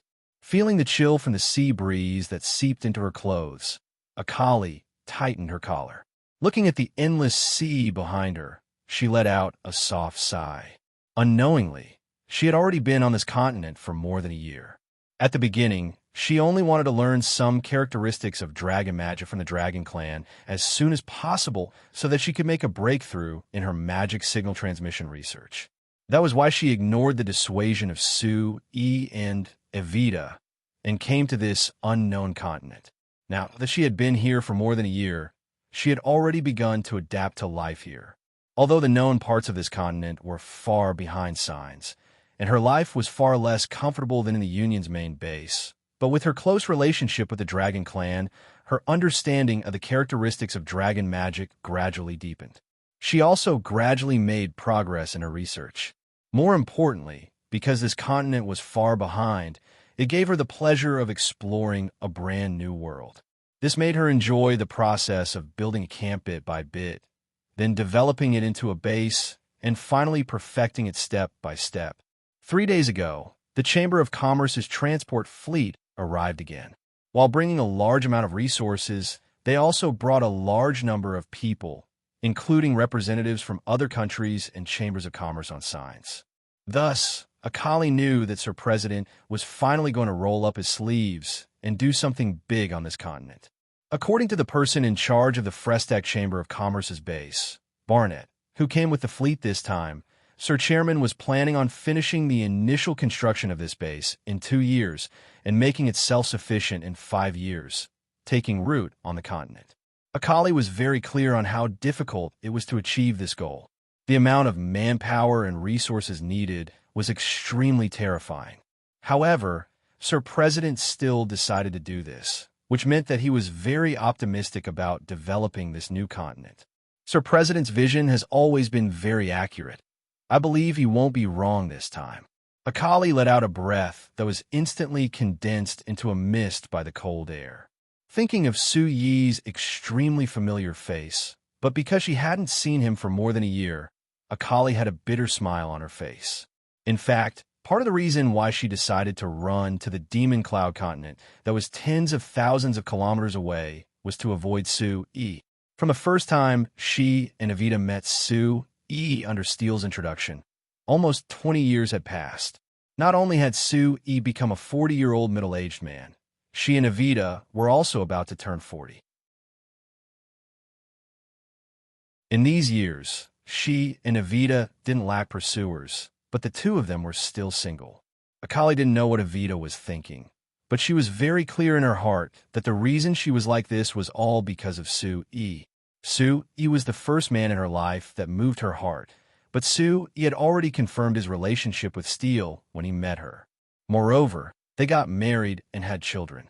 Now, they were living a happy life, making others envious. Although Su Yi actually had far more than just Steele as his wife, Akali wasn't willing to join them. This was her inner pride and persistence. She wouldn't allow herself to waver. However, staying by Su Yi's side would only make her feel more and more pain, so Akali simply chose to stay away. On this continent, although being away from home often made people feel lonely, being far away from Su Yi made Akali feel a lot less annoyed. Moreover, the work here was very meaningful. She liked it very much and was willing to devote herself to it. Therefore, staying here wasn't painful for Akali and even made her feel very comfortable. If there's a chance, should I persuade Evita to come here and try? Just as this thought appeared in Akali's mind, she suddenly heard the sound of wings flapping above her head. She looked up and saw a huge red dragon flying down from the sky. When it was about to reach the ground, it suddenly transformed into the appearance of a human girl and slowly landed beside Akali. "Hey, Akali, why are you in a daze here? I've been looking for you for a long time." Cassandra quickly asked. If there was one thing that she had gained the most from staying here for more than a year, then Akali would definitely choose becoming good friends with Cassandra as her first choice. This was truly a miraculous fate. Akali wanted to improve her research through Cassandra, but she never thought that after being in contact with Cassandra for a long time, the relationship between the human and dragon would become better and better.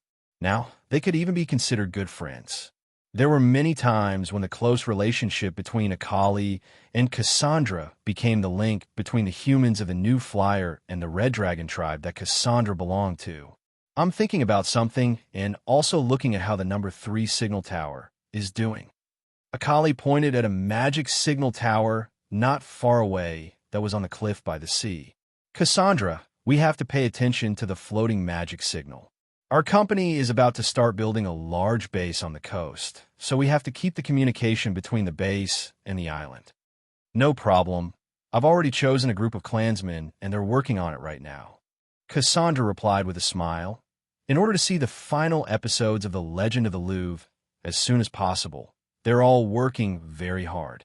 Seeing Cassandra's proud smile, Akali couldn't help laughing in her heart as she gave a laugh. "I really don't understand. Why are you dragons so interested in the illusion films made by us humans? It's clearly about the stories between us humans. But it's very good. Cassandra blinked her large eyes as she said in a natural voice. Actually, it's good because it's about the stories between you humans. If it's about the stories of us dragons, I feel it's very boring just thinking about it. There isn't that much to talk about. Akali thought about it and decided to give up on this topic. Right, Cassandra? Is the black dragon here yet? He's here. I came to find you because he just contacted me. Cassandra said with a nod. He's here? Then where is he? Akali looked up at the sky before looking around, but she didn't see a single trace of the black dragon. This fellow said that he wasn't willing to be seen by too many humans, so he only allowed you to see him. Cassandra curled her lips. I beat him up, but he wasn't willing to change his mind. I had no choice but to take you to see him. Akali imagined for a moment, and the corners of her mouth couldn't help but twitch. When these two guys fought, they should be in their dragon form. Thinking about a dragon pressing another dragon to the ground and beating them up, it was very strange. Okay, where is he? Take me to see him. Cassandra's figure changed, and she returned to her dragon form. She turned to Akali and said, "Come on up." Akali jumped onto Cassandra's broad back without hesitation. Then Cassandra flapped her wings and immediately flew into the sky. About 20 minutes later, Cassandra flew to a hill slightly higher than the surrounding area and landed. Akali saw a black dragon standing upright on the top of the hill from a distance. It was Leon, the black dragon that she had met once before. Seeing that Akali had jumped down from Cassandra's back, Leon's pair of big dragon eyes widened like two huge light bulbs. Cassandra, you actually let a human sit on your back. Feeling the two hot breaths coming from Lei Yang's giant nostrils, Akali took 2 steps to the side with a frown, looking at him in confusion. Isn't it just sitting on Cassandra's back and flying over? Why is this guy making such a fuss? She often does this kind of thing. What's so strange about it? Cassandra first transformed into her human form, and then shouted at Leon, "Transform into a human first before you speak. Do you know what respect is?" Akali almost laughed out loud. For the red dragons, the dragon form was their original form.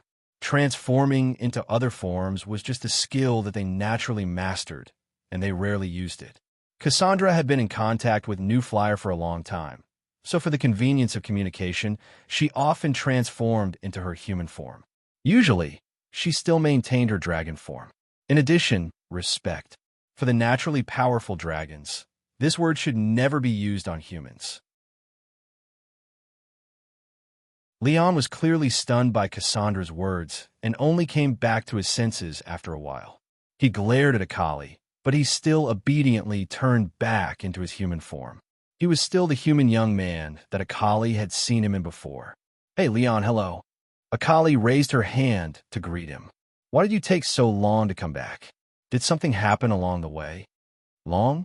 Leon and Cassandra both looked at Akali. "Was it long?" "Not long." Akali was even more puzzled. "Leon, it's been more than half a year since you left here last time, right? Is this place so far from your Black Dragon tribe's settlement that it takes you more than half a year to make a round trip?" "Of course it's not that far. I can fly back and forth in only 10 days. Leon waved his hand. "Then why did it take you more than half a year to come back?" Akali asked doubtfully. Leon scratched his head, seeming a little embarrassed. "Didn't you ask me to inquire about the situation of the humans near our tribe?" Because the last time I saw those humans was decades ago. I found that I forgot where they were when I went to look for them, so it took me some time to find them."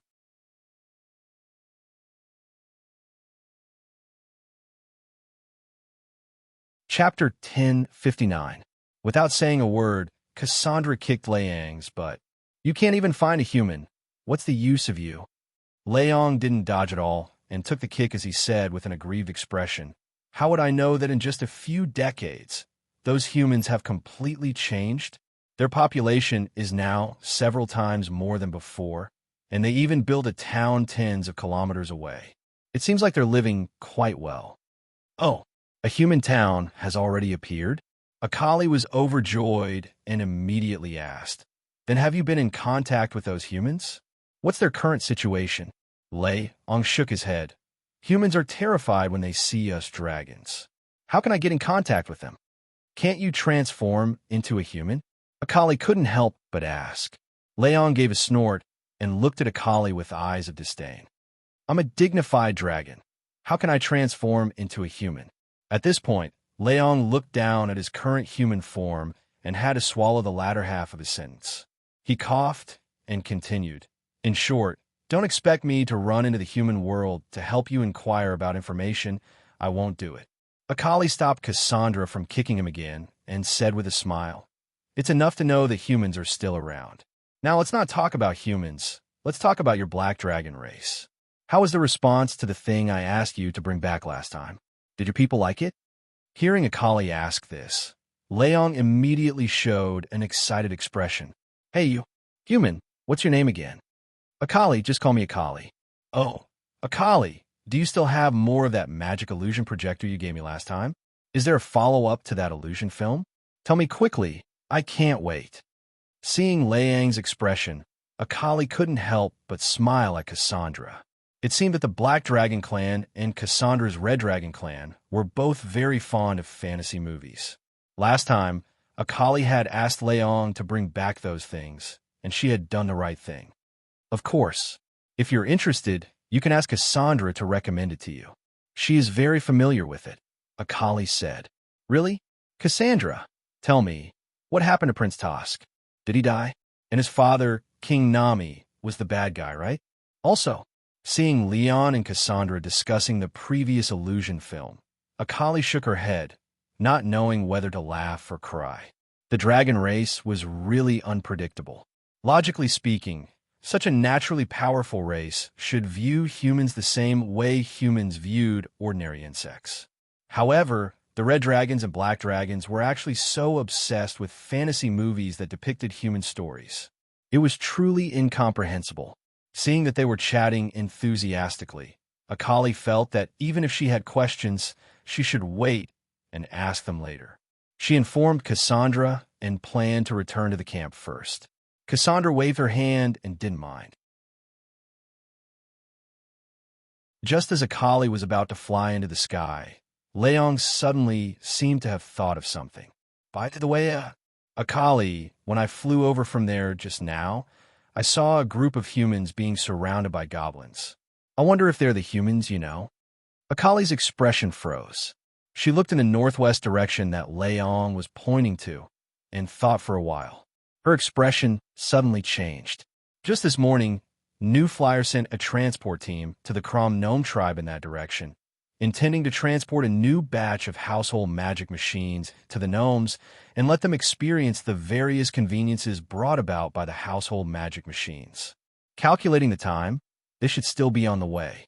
Moreover, there were no other humans within a radius of hundreds of kilometers. If Leong saw a group of humans, then it was very likely that it was New Flyer's transport team.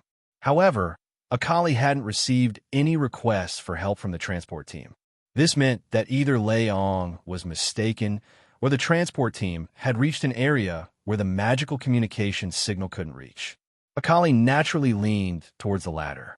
So, after thinking for a while, she took out a magical communicator and contacted New Flyer Guard Captain Reinhal, who was in charge of guarding against mistakes in the camp, and explained the situation.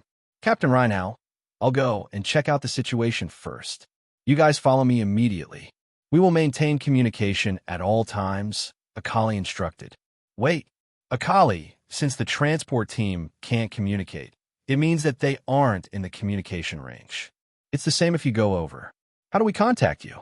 Reinhal asked anxiously. It's fine, I have 2 dragons with me. I can create several temporary floating magic signal beacons with their help, which is enough to create a temporary communication network. You can contact me at any time. This, Captain Reinhal hesitated a bit before deciding to believe in Akali's expertise. All right, then I ask you to maintain communication. I'll immediately organize the rescue team. All right, Akali didn't hang up the magic communicator and casually took it before giving a nod to Cassandra. Cassandra and Akali had been studying floating signal beacons for close to a year, so of course she understood Akali's meaning. Seeing her signal, she quickly returned to her dragon form and slowly flew into the air. After a while, She used dragon language magic to create a white ball of magic in the air. This was the floating magic signal beacons that Akali and Cassandra had developed together. It could replace the role of the magic signal tower while maintaining this state, completing the magic signal bridge. But compared to the magic signal that was fixed to the ground and had a stable magic array and magic crystal, it was lacking in terms of stability and usability, so it was hard to replace the magic signal tower. But it had an incomparable advantage over the magic signal tower. Because it could stay in the air, it wasn't limited by the terrain at all. At the same time, the magic signal would be less affected by the bridge, allowing it to travel a longer distance and be clearer. Akali's main goal in researching this was to create a magic communication network that could cross the endless sea. Her final goal was to connect the Demon Cloud continent and signs directly. Seeing that Cassandra had already set up a temporary floating magic signal beacons, Akali activated the magic array and the magic communicator in her hand. After confirming that there was no problem with the transmission, she turned to Leon and said, "Let's go. Bring me to where you found those humans surrounded." Leon was looking at the magic communicator in Akali's hand with a curious look. "What is this thing? It looks very fun." "Fun your head." Cassandra flew down from the sky and, with a flap of her wings, Leon was sent rolling on the ground. "Stop wasting words and lead the way." Leon crawled up with his head covered in dust, but he didn't dare refute her. He obediently returned to his dragon form and flew in the northwest direction he had just pointed in. "Come, sit on me." Cassandra waited for Akali to jump on her back before flapping her wings to follow. After flying for around 4 or 5 kilometers, Akali had Leon and Cassandra stop. Then she had Cassandra make another temporary floating magic signal beacons and use the magic communicator to confirm that the transmission was normal. At the same time, she made contact with Captain Reinhard before continuing to fly northwest. After repeating this 7 times and flying over 40 kilometers, there was a muffled sound that came from in front of them. Leon, who was flying in front, roared, "It's over there." Akali looked in the direction of the sound and saw a bright azure light appear. There was a giant sound that was shocking. They even used magic rockets. Are those goblins that hard to deal with? Akali couldn't wait any longer. She simply got off Cassandra's back and flew over. With her current strength as a 9th level mage, she naturally didn't need to fly for long. After a while, she arrived above the place where the light and sound came from. Looking down, Akali suddenly felt her scalp tingle. Below was a large flat area that was rarely seen in the vicinity.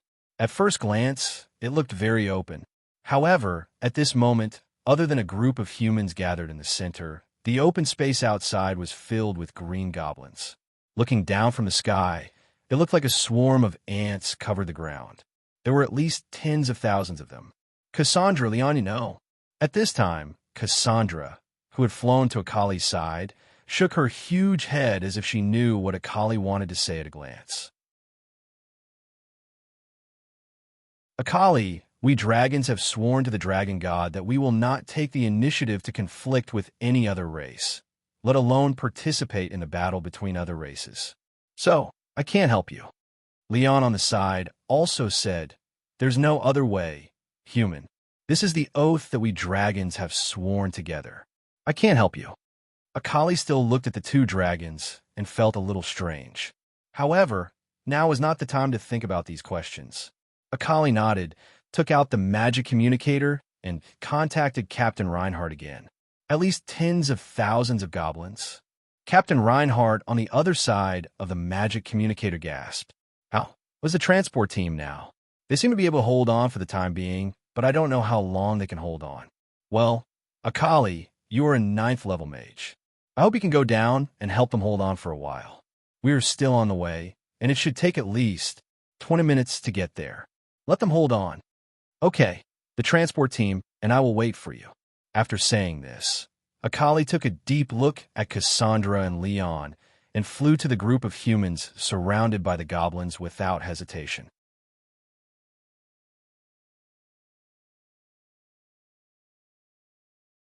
Chapter 1060. Akali's talent in magic was not outstanding. When she was in the academy, she was even judged by her mentor to be a level 7 mage at most or a level 8 mage at best. However, since she came to the Frestec Chamber of Commerce, through her research on magic machines, Akali's understanding of magic had increased by a large amount. Her magic level had increased by an unimaginable amount. After more than a decade, Akali had now leaped from a level 4 mage when she first came to New Flyer to a level 9 mage, and was only one step away from becoming a supreme mage. She was not yet 40 years old, and could already be considered extremely outstanding. The transport team had only relied on some military magic machinery, carried by the 30 guards who set off with the team to barely resist the siege of the goblins. Due to the limited ammunition, they were already in a decline before Akali came, and could not hold on for long. Now that Akali, a powerful level 9 mage, had joined, the transport team immediately had a chance to breathe. More importantly, not only did Akali participate in the battle, but she also brought news that reinforcements were about to arrive. This made everyone's spirits soar, and they forced the goblins who were already very close to them to move away. Leon, who was in the sky in the distance, looked at the fierce battle below for a while, and turned to ask Cassandra, "Hey, Cassandra, do you know what these humans are holding in their hands? They seem to be quite powerful. Although those goblins are very weak, they are falling under the attack of these humans. This is a little too exaggerated. These are military magic machines that they invented themselves. Don't ask me what's going on, I don't know either." Cassandra stared at the battlefield below and did not divert her attention at all. Although she was limited by the Oath of the Dragon race, and could not directly care about the conflict between the humans and the goblins below, she would definitely rescue Akali immediately if she was in danger. This was the first foreign friend she had in her life, and she cherished it very much. Seeing Cassandra's perfunctory answer, Leon felt a little bored. He looked down again, shook his head, and said, "Although these things in their hands are quite powerful, they can't stop so many goblins with so few people. In my opinion, this human called Akali is too stupid. Why would she rush down in such a situation? Is she courting death?" "Shut up." Cassandra turned her head angrily and roared at Leon. "Didn't you realize that Akali is a powerful human mage? How could she be killed by these lowly goblins? And she has just asked for reinforcements. When human reinforcements arrive, these goblins will definitely face a tragic end." Leon looked at Cassandra in surprise. "Hey, Cassandra, you have a lot of confidence in these humans. There are at least tens of thousands of goblins here.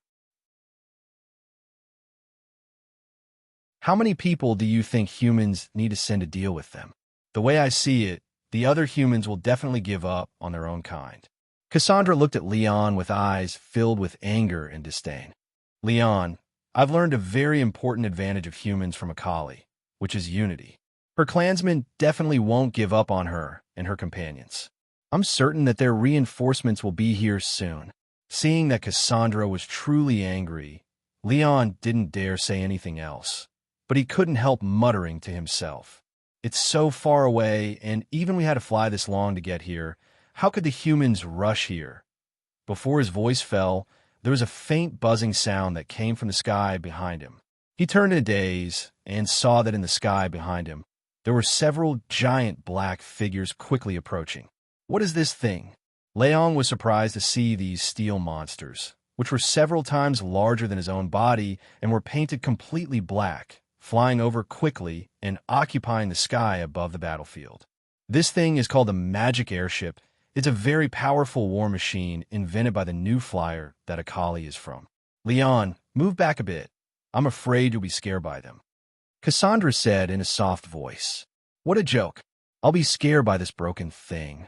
Hong, hong, hong, hong, hong. Countless beams of light came from the magic airships, and when they fell to the ground, there were a series of deafening explosions.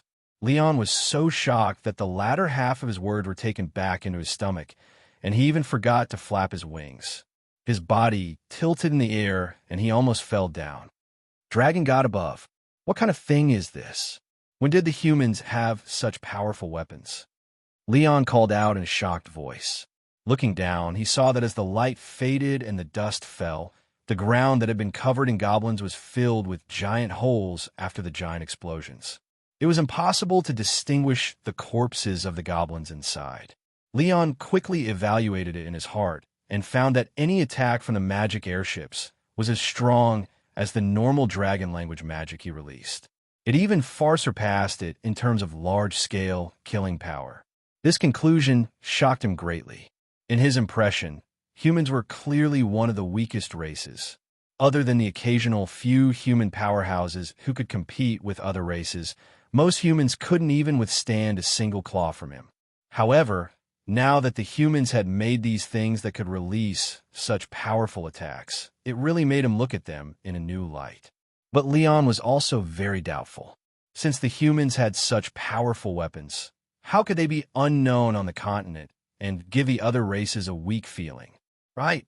Cassandra seemed to have said that these humans came from another continent. They're different from the humans of the Demon Cloud continent. But how could the humans of the other continent be this strong? Ignoring the doubts in Leon's heart, the situation on the battlefield had changed with the arrival of the 13 magic airships. Although there were many goblins, the goblins weren't that strong, and they didn't have any powerful weapons. When faced with the attacks of the magic airships that came from the sky, they couldn't resist at all. Not long after, the over 10,000 goblins surrounding the transport team had lost over 1,000 lives from the magic bombs of the 13 magic airships. There were several large gaps in their formation that had been blown apart.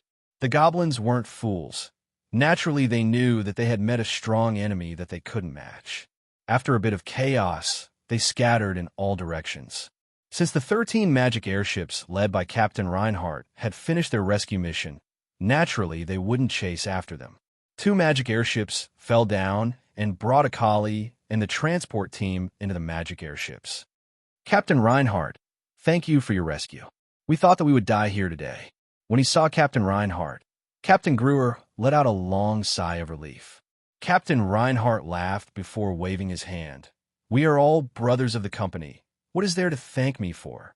Then again, this is the negligence of our guards, putting you in danger.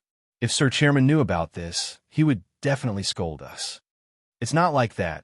Who would have thought that there would suddenly be so many goblins in this place? If it wasn't for, right?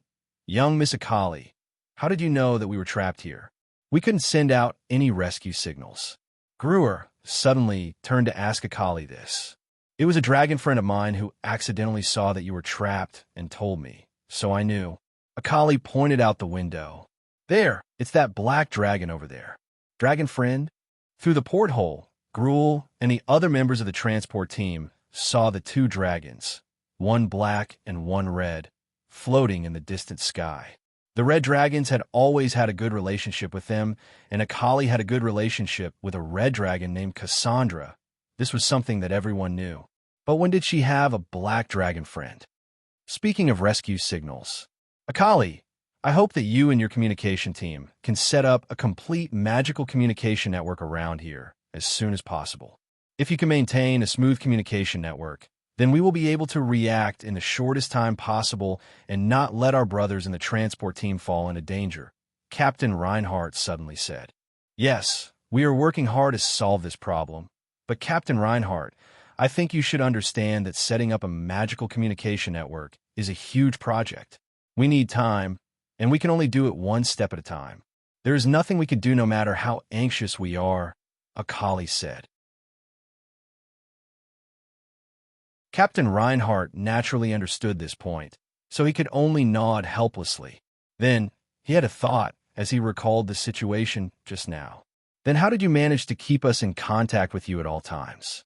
This place is more than 40 kilometers away from the base.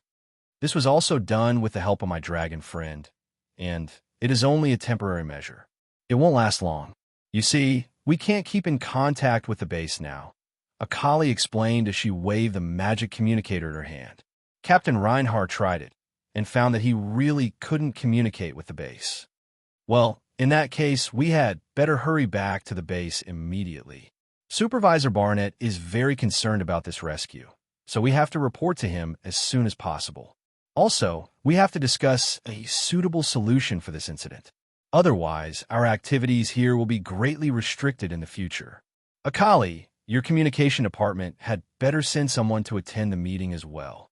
Let's talk about it when we get back to the base. Akali shrugged and said indifferently.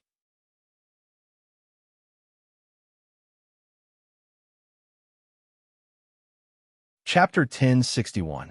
Because it was over 10,000 kilometers away from Signs, the new flyer branch here had most of the autonomy, with Su Yi's permission. Suddenly being attacked by a large group of goblins was without a doubt a very serious matter. But it was impossible to report this to the headquarters and wait for the headquarters' response. Therefore, under the leadership of the head of the base, Supervisor Barnett, the various department heads of the branch gathered together for an emergency meeting to discuss this issue. After a day of discussion, the branch decided on a preliminary plan. First, the new flyer had to establish a stable base here, so their first goal was to ensure the safety of this base. In a situation where the communication system wasn't perfect yet, they had to prevent a small group of people from leaving the base to avoid any unexpected dangers. Currently, the new flyer guards sent by the headquarters had reached 6,000. With a large amount of military magic machines they were equipped with, the guard captain Reinhard estimated that with the base as the center, they could ensure the safety of an area of less than 20 kilometers. Second, while establishing the base, the branch also had to take on the task of investigating the situation of the Demon Cloud continent. They had to establish a good relationship with the locals of the Demon Cloud continent, making it easier to trade with them in the future. That was why he couldn't sever his relationship with the Sansa's elves and the Crom dwarves. At the same time, he had to continue expanding his relationship with the other natives. For this goal, the branch still had to send out small teams. But because of the goblin attack this time, the branch decided to send out small teams with magic airships in the future. Because based on the current situation of the Demon Cloud continent, the ones who could fight in the air were only the experts of the dragon race and a few other races. If they sent out magic airships, even if they couldn't beat them, they could run away most of the time. Of course, the branch only had a total of 20 magic airships. After deciding on this plan, the frequency of the branch sending out small teams would greatly decrease and the speed of their exploration would be greatly affected. But Sir Chairman had always emphasized safety first, people first, so there was no doubt that the safest and most stable plan was the priority. Moreover, Manager Barnett had already sent a request for help to the headquarters on behalf of the Demon Cloud Continent branch. The first request was for more magic airships. Secondly, they hoped to obtain more communication equipment and personnel as reinforcements. Because the most serious problem exposed by this incident was the lack of communication, the branch could only be passive in dealing with many things. In addition to these two main strategic decisions, the higher-ups of the branch also discussed some other details and formulated corresponding regulations. Apart from that, Captain Reinhardt proposed a very bold idea. Before this, the new Flyers exploration party hadn't discovered any goblin tribes nearby. This proved that the goblins' influence hadn't spread here. But now, tens of thousands of goblins had suddenly appeared and surrounded the transport team. This proved that the goblins, who had ruled this continent according to the elves and halflings, had finally noticed the abnormality in this area and wanted to take action. Captain Reinhardt felt that since it was impossible to hide, he might as well take the initiative to attack instead of waiting for the goblins to find him. He might as well clean up the area around the base to ensure the safety of the surroundings. As for his proposal, Manager Barnett and the other higher-ups of the branch didn't agree. Although the goblins had appeared and surrounded the transport team, this didn't mean that the goblins were coming for the base and were hostile to the base. If this was just an accident and the branch guards took action to provoke the goblins and angered them, then it would bring danger to the base. The reason why the goblins could rule the Demon Cloud continent was because there were many of them and also because they were united. If they provoked a group of goblins, it would attract more goblins to attack, and they would be dragged to death by the endless stream of goblins. New Flyers' influence on the Demon Cloud continent wasn't strong enough. Although they weren't afraid of the goblins' attacks, they weren't strong enough to take the initiative to attack. So, what is your company's final decision? Keep it like this and wait for the goblins to come? Cassandra asked Akali with a curious look. Akali gave a sigh and shook her head. No one can convince anyone, so it hasn't been decided yet. But one thing is certain, which is that no matter what, we have to build a road first. Road? Cassandra was surprised. She quickly thought about the meaning of this word before reacting. It's the very smooth road I saw on the signs, right? Right. Why do we have to build a road first? Because it's very convenient after the road is built. Akali replied without any hesitation. Let's not talk about anything else. If we go to the Sansa's elven tribe now, it will take us more than a day to get there. If we can build a road from here to the Sansa's tribe, we can change into large transport magic cars and make a round trip in less than 3 hours. Don't you think it's convenient? Is that so? Cassandra thought about the situation she saw on the signs before nodding like she didn't really understand.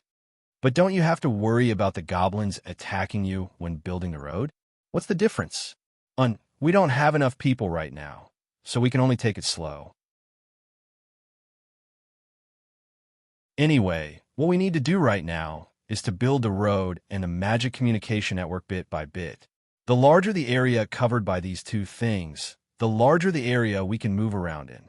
Akali thought about it before suddenly asking, Cassandra, do you think the goblins really can't negotiate with us? Actually, if the goblins are willing, our company can negotiate with them. Both sides can take what they want, which is good for them. I advise you not to think too much. Cassandra shook her head. The goblins are famous for not trusting other races. They don't even trust their own race. The reason why they are united is because they are in front of other races. But it isn't impossible for you to sit down and negotiate with them. It's very simple. Just beat them into submission and make them feel that they can't conquer you at all. Then they will calmly communicate with you. For example, our dragon race. The goblins don't have any thoughts when they see us.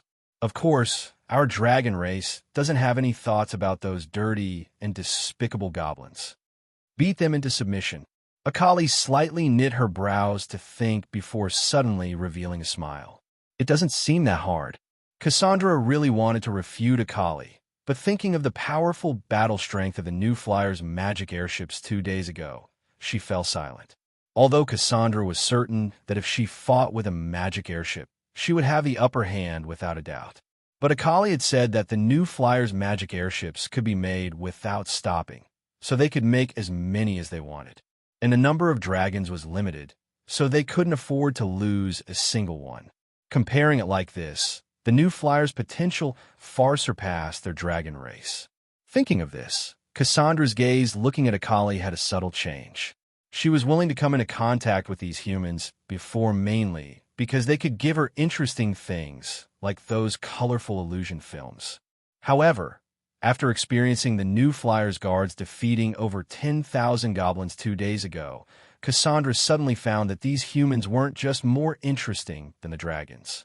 Compared to the few weak humans on the Demon Cloud continent, the humans that came from the signs represented by Akali and the New Flyer were, without a doubt, countless times stronger. If the humans from the signs came to the Demon Cloud continent, would they rule the continent instead of the goblins? Cassandra estimated it in her heart and found that there was no doubt about the result. Just based on the powerful battle strength that the New Flyer had shown, it had already surpassed the goblins by countless levels. If they came in large amounts, the goblins wouldn't be able to stop them no matter how many of them there were.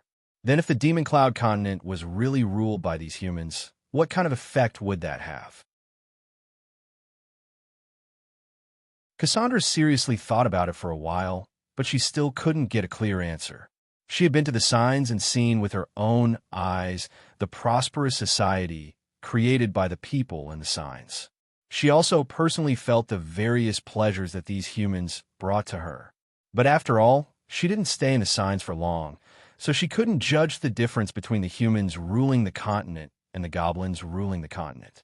But after thinking for a while, Cassandra felt that maybe this was a good thing for the Demon Cloud continent. After all, the goblins had ruled this continent for thousands of years, But the Demon Cloud continent had always been lifeless and boring. On the contrary, the people in the signs were much more interesting.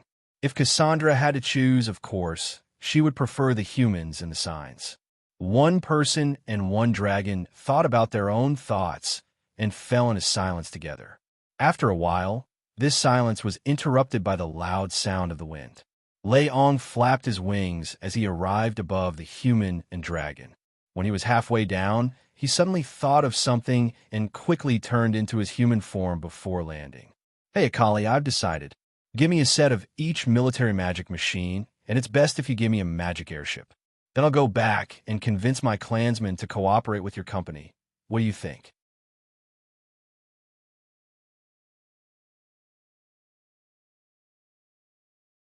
Chapter 1062. The report from the Demon Cloud Continent branch reached Su 20 days later. Su didn't have any opinions on the various countermeasures made by the branch's higher-ups. The Demon Cloud Continent and the signs were tens of thousands of kilometers apart.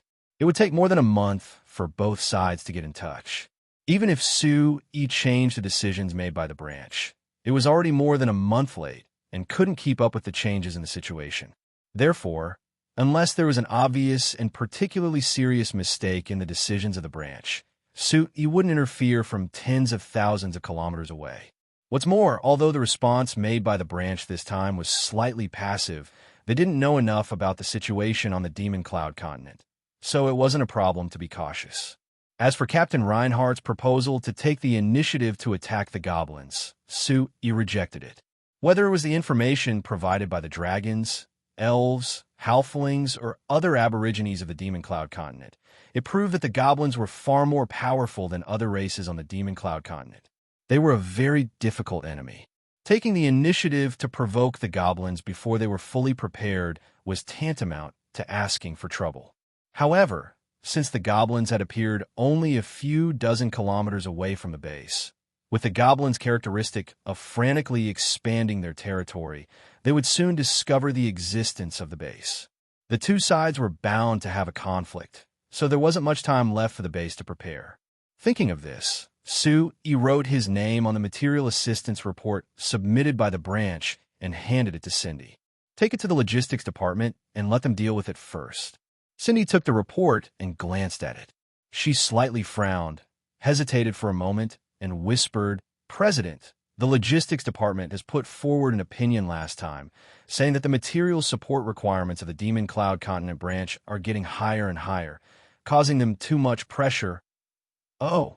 Su glanced at Cindy. "They said this directly to you?" "Yes." Cindy nodded gently. "I see." Su pondered for a moment and waved his hand. "Take it to them.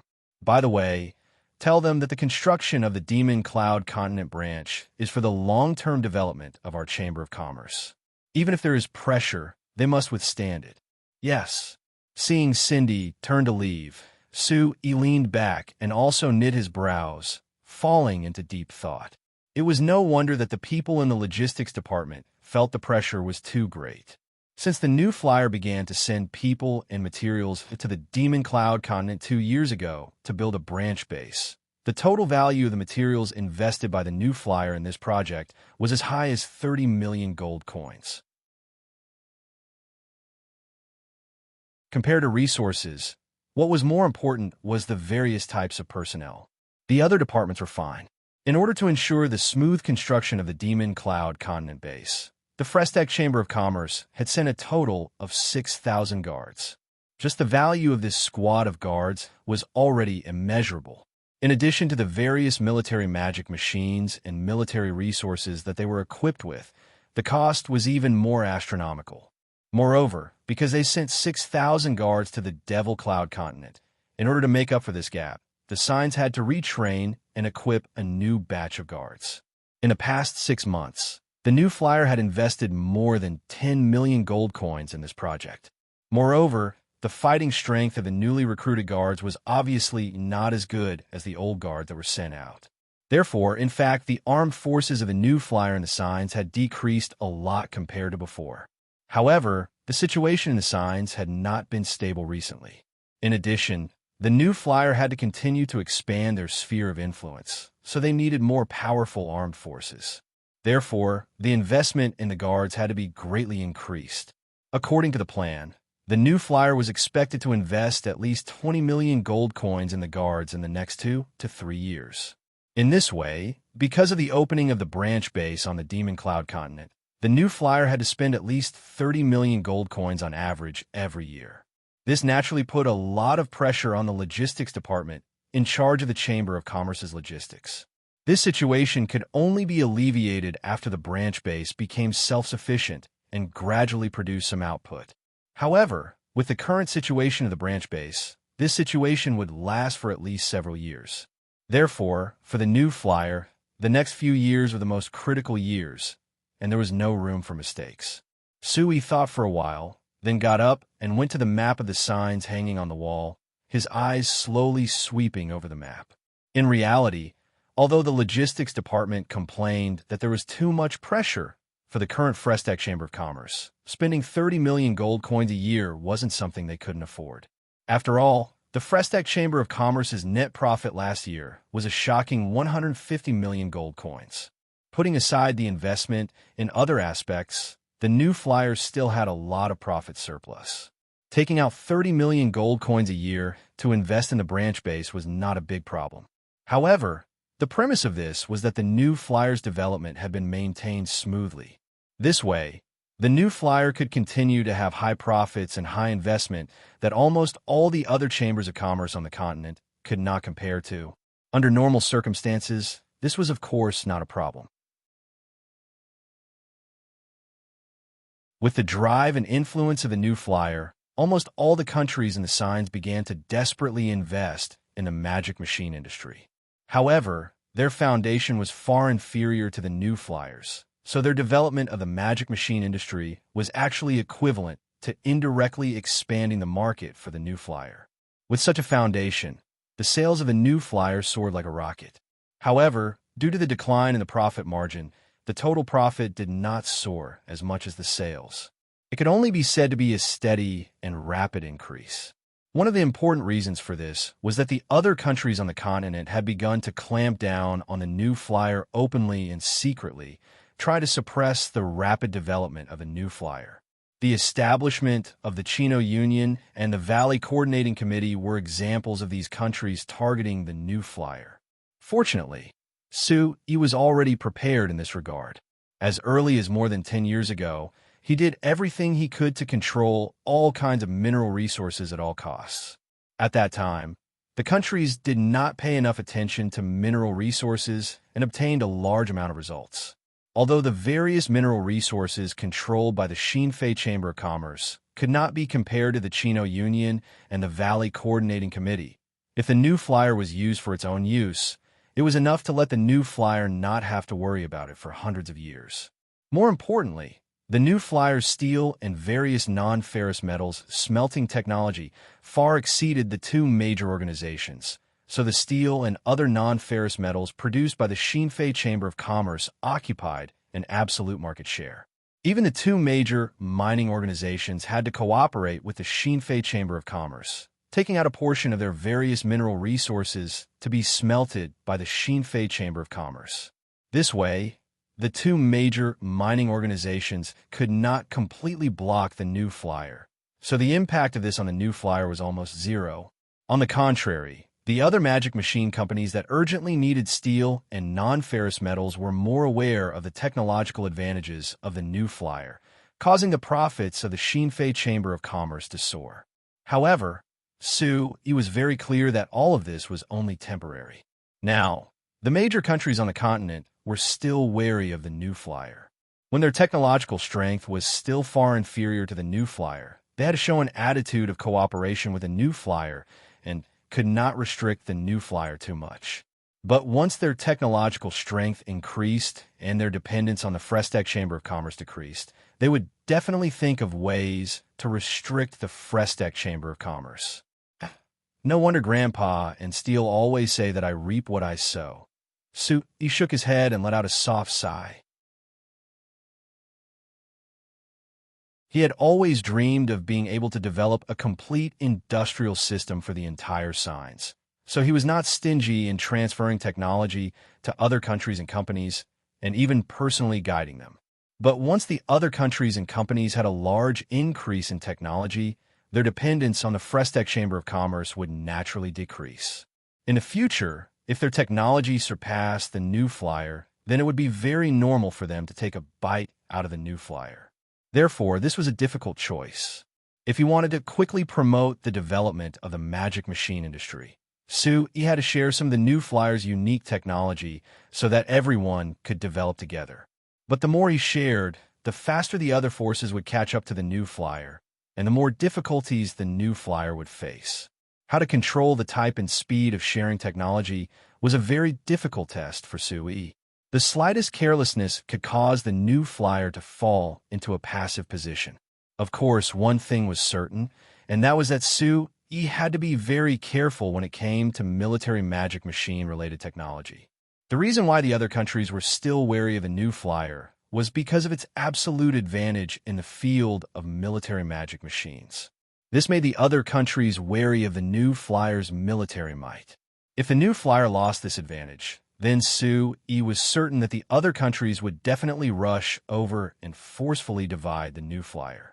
Therefore, Sui was extremely cautious when it came to the requests of other countries and forces to share their military magic machine technology. He strictly followed the strategic partnership plan that he had previously agreed on and did not allow himself to overstep any boundaries. But when a special party requested to transfer military magic machine technology to Sui hesitated.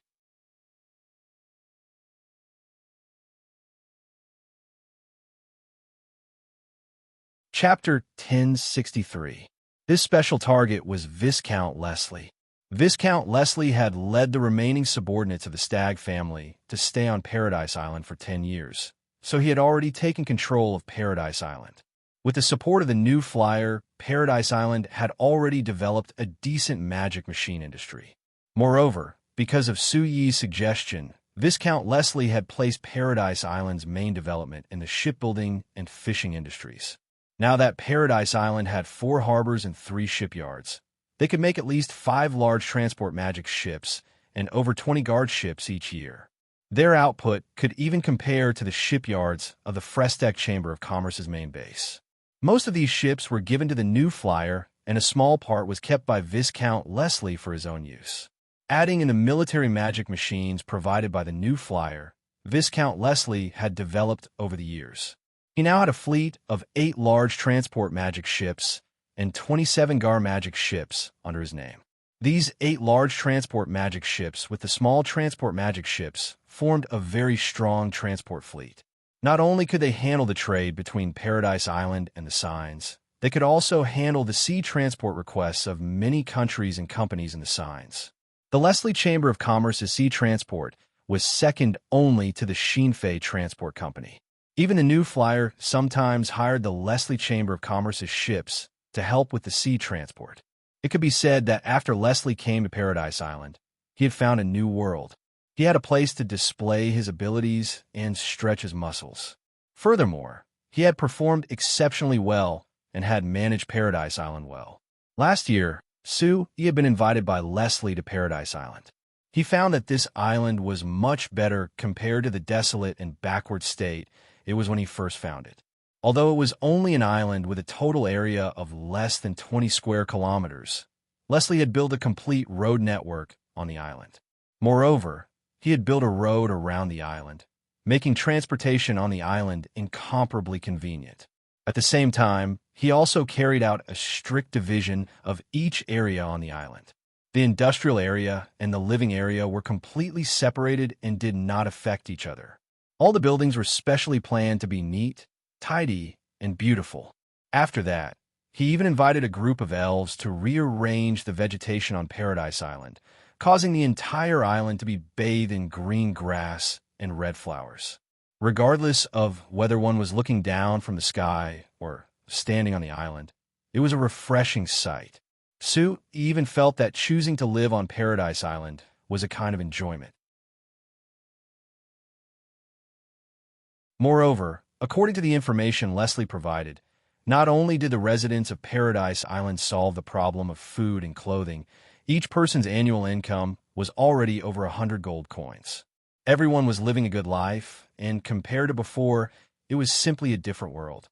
Because of this, although Leslie and the Stag family led by him were the rulers, they received the support of all the residents on the island and had a high prestige on the island. After Sui personally saw the situation on Paradise Island, he couldn't help feeling emotional. The life here was truly worthy of its name. It was simply like heaven. The other meaning behind his emotional feelings was that he had worked hard on the signs for 20 years.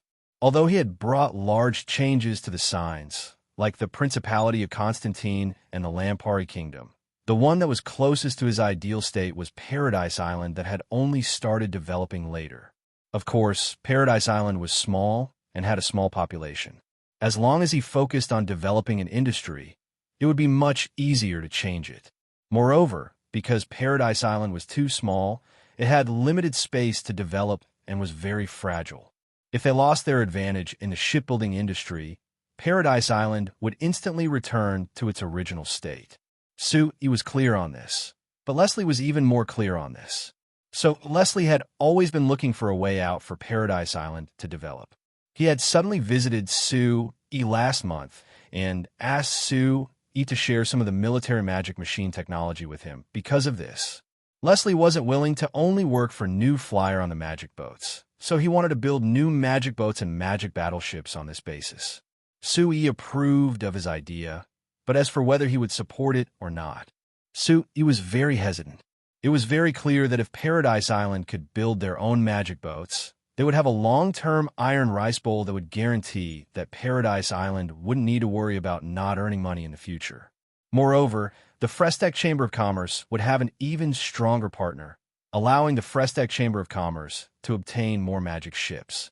This would be of great help to developing the Demon Cloud continent and developing new continents in the future. But what Sui was worried about was that perhaps under Leslie's leadership, Paradise Island could maintain a close relationship with the Frestec Chamber of Commerce and cooperate with them happily, even continuing to cooperate with the Frestec Chamber of Commerce for a long time. But if the situation changed and there was friction between Paradise Island and the Frestec Chamber of Commerce, or even a direct conflict of interest, this current partner might become a powerful enemy. In terms of personal feelings, Sui was very happy to help Viscount Leslie, but from the perspective of New Flyer, it was clear that it would benefit them to continue using Paradise Island as their OEM factory. Thinking of this, Sui couldn't help revealing a bitter smile. As New Flyer gradually became stronger, there were more and more situations where he had to make a choice. In the beginning, he didn't have any scruples sticking to his original idea, continuing to share technology and promoting everyone's development. However, as New Flyer became bigger and bigger, it had already developed into a large company with close to 300,000 employees. Any decision he made would affect the fates of these 300,000 employees, so he couldn't be willful anymore. Is there a way to help Paradise Island develop better without harming the benefits of the Frestec Chamber of Commerce? Sui knit his brows in thought. Actually, if Leslie was willing to accept this and continue to be a partner of New Flyer, helping New Flyer with various OEM projects, Paradise Island would be able to prosper for a long time. But Leslie was strong enough, and his ambition wasn't small, so he definitely wouldn't accept this arrangement. Him making this request now was clearly aiming for an even bigger goal. He even directly told Sui that in order to fulfill this request, he was willing to open up all of Paradise Island's manpower and resources to New Flyer. It could be seen how determined he was. But how can a mere Paradise Island's resources compare to something as important as the military magic machine technology? Sui thought for a while and still felt troubled. If he agreed, it would be disadvantageous for New Flyer in the long run. But if he didn't agree, Leslie might have a grudge against him, which would still be disadvantageous for New Flyer. How to grasp the middle degree was a very difficult problem to grasp. Knock, knock, knock. A series of rhythmic knocks suddenly came from the door. Cindy, come in. Sui didn't even turn his head as he called out. The door was pushed open and Cindy walked in. When she saw Sue staring at the map on the wall, she revealed a knowing smile. Mr. President would often stare at the map and ponder about important issues, so she wasn't surprised. "How is it? What did the guys from the logistics department say?" Sue suddenly asked. "They said that since it's Mr. President's order, they will strictly follow it." Cindy replied. "They didn't say anything else?" "No." "Huh. At least they know what's good for them. It's fine to complain, it's fine to give suggestions, but they have to do it. This is the iron law of New Flyer." Sue said with a smile. Then he turned around and saw a thick document in Cindy's hand. He asked in surprise, "What is this?" Cindy immediately handed the document to Sue. "This is the latest report from the Southern Airship Exploration Team. Please take a look, Mr. President." "Oh, there's news back so soon?" Sue took the document and opened it to see a large title. "The Southern Continent has confirmed it." Sue's eyes opened wide in surprise as he quickly read it. This so-called Southern Airship Exploration Team was one of the exploration teams that the Frestac Chamber of Commerce had sent to the Signs Continent after confirming the existence of the Demon Cloud Continent. They were responsible for heading to the south of the Signs Continent to explore. For efficiency and safety, these exploration teams were all equipped with magic airships. Although this kind of endurance couldn't compare to a fleet on the sea, with the current performance of the magic airships, they could travel 5,000 kilometers in a single trip. If they couldn't find a new continent within 5,000 kilometers, there wasn't much meaning in continuing to explore.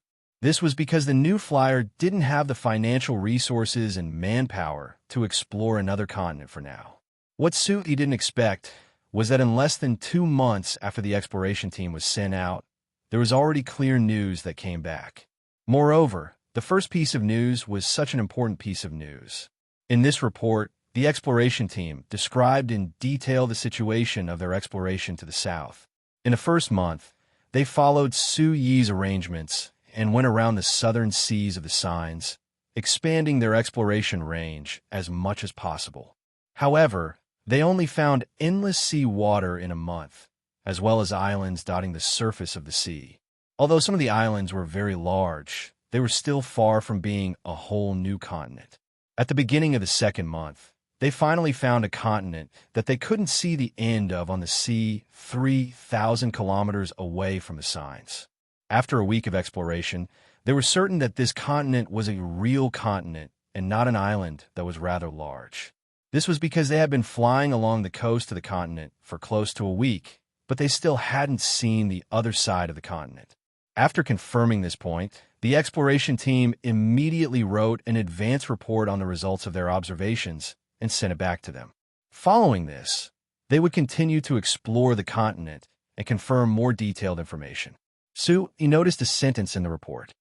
"I don't know why, but this continent is very hot. It's just like summer. After we got off the magic airship, everyone was forced to wear a single layer of clothing. If it's already this hot in winter, it's hard to imagine how hot it will be in summer. It might not be suitable for humans to live here." Seeing this, Sue couldn't help smiling. The continent to the south didn't have winter, rather it was summer. The reason why the Signs continent was already in winter and the weather was cold while the other continent was hot was very simple. It was because that continent was on the other side of the equator, so the season was completely different from the Signs continent to the north of the equator. On the last page of the report, there was a simple map that the exploration team had sent back. Sue looked over the map and revealed a smile. "All right, I found the solution."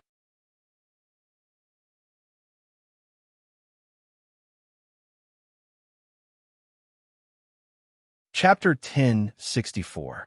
The werewolf Ultraman stood in the middle of the crowd, trying his best to straighten his hunched back. He looked straight ahead, trying his best not to look left and right, and put on a spirited look. His companions standing around him were also in the same posture. However, compared to Ultraman, the other werewolves were much thinner and weaker. Naturally, they didn't look as mighty as Ultraman.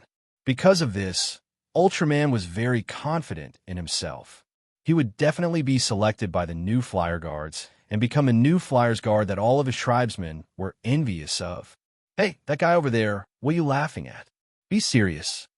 A roar suddenly came from the right, startling Ultraman so much that he quickly hid the smile on his face and tried his best to put on a serious expression. However, the werewolves' facial muscles weren't as rich as humans, so they naturally couldn't make too many expressions. When he straightened his face, he did look a little funny. But fortunately, the werewolf in the uniform of the new Flyer Guards who roared didn't pay much attention to them. Instead, he continued to sweep his gaze across the crowd of orcs below the stage and shook his head in dissatisfaction. What's wrong, Tiger? Is there a problem, Tiger? The human manager of the Frestek Chamber of Commerce's Human Guard Department, young Miss Caramonton, looked at him with a doubtful gaze. The third captain of the Frestek Chamber of Commerce's Beastmen Guards, the third captain of the Frestek Chamber of Commerce's Guard Department, looked at him with a doubtful gaze. These guys are too skinny. I can't see many orc warriors that I'm satisfied with. Tiger snorted coldly. I really wonder if these guys have been living comfortably for too long. They've even forgotten the most basic thing about themselves. They're a disgrace to us orcs. Miss Caramonton swept her gaze across the orcs below the stage. Their faces were ferocious, and their arms were thicker than her thighs. If it weren't for the fact that she had worked in a new flyer for a long time and came into contact with all kinds of orcs, she would have been scared witless the moment she saw them. And yet, Tiger was still so dissatisfied. Just how high were the orcs' requirements for their bodies? It's not bad. Miss Caramonton forced a smile. In any case, most of the time, our Chamber of Commerce's guards won't be allowed to engage in close combat with the enemy.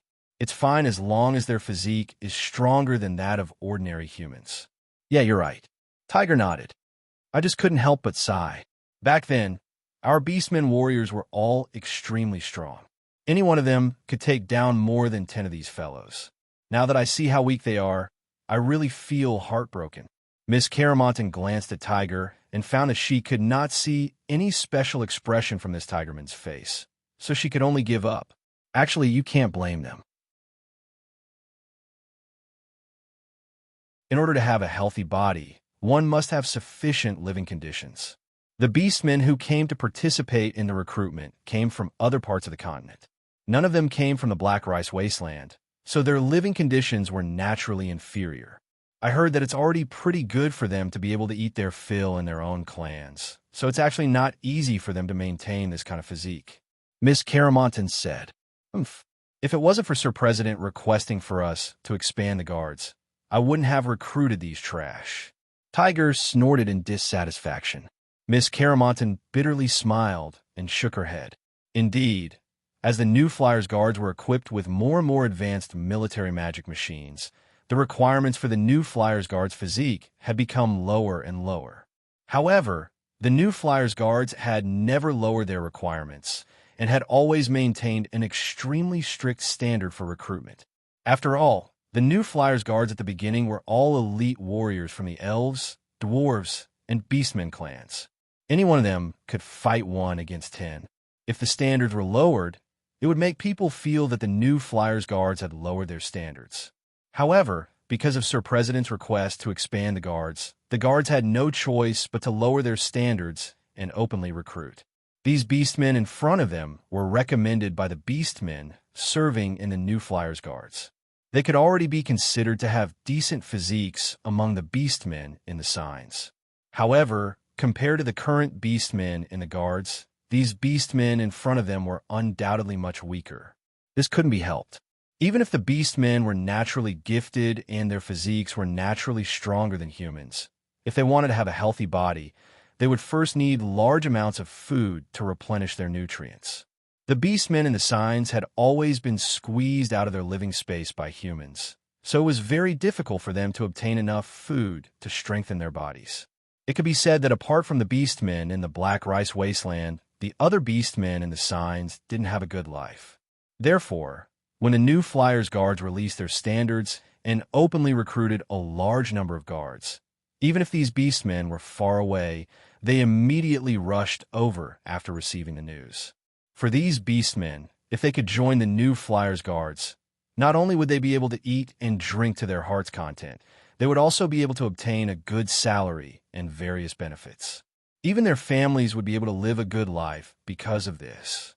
This had already been spread to all the beastmen on the Signs continent through the various departments of the Frestac Chamber of Commerce and the beastmen tribes of the Black Rice Wasteland. So there wasn't a single beastman that doubted this. Look, this incomparably mighty tiger man with a strong physique and glossy hair in front of you is a clear proof of that. All of you listen up. Tiger stepped forward and raised his voice. Boys, it is your honor to have the opportunity to join our new Flyers Guards. But remember, our new Flyers Guards don't accept trash. If you want to join, then show me your abilities.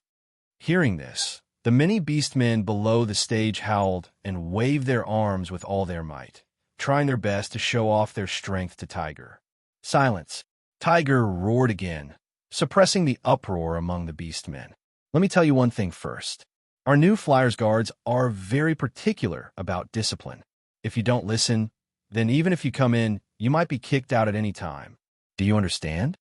The beastmen below the stage looked at each other and quickly quieted down. Very good. Tiger nodded in satisfaction. Then listen up. We will now begin the test. The first test is cough, an intelligence test. The beastmen below the stage were all dumbfounded. Intelligence test? What a joke. Wasn't the new Flyers Guards mainly responsible for fighting? Didn't they just need to be strong enough and have good martial arts? What was an intelligence test? To be able to come here, could it be that there would still be a retard? Sensing the puzzled gazes of the beastmen below the stage, Tiger coughed again and waved his hand, saying, "Listen up. Now listen to the arrangements and enter the examination room in batches. Remember, the most important thing for our guards is discipline. Discipline. Do you understand? Even if it's during the exam, you must always keep this in mind. Listen up." The beastmen looked at each other. Although they were full of doubts, none of the beastmen dared to raise any objections under the powerful temptation of joining the new Flyers Guards. They obediently followed the arrangements of the new Flyers staff and entered the examination room in batches. Seeing that all the beastmen had entered the examination room, Tiger let out a sigh of relief.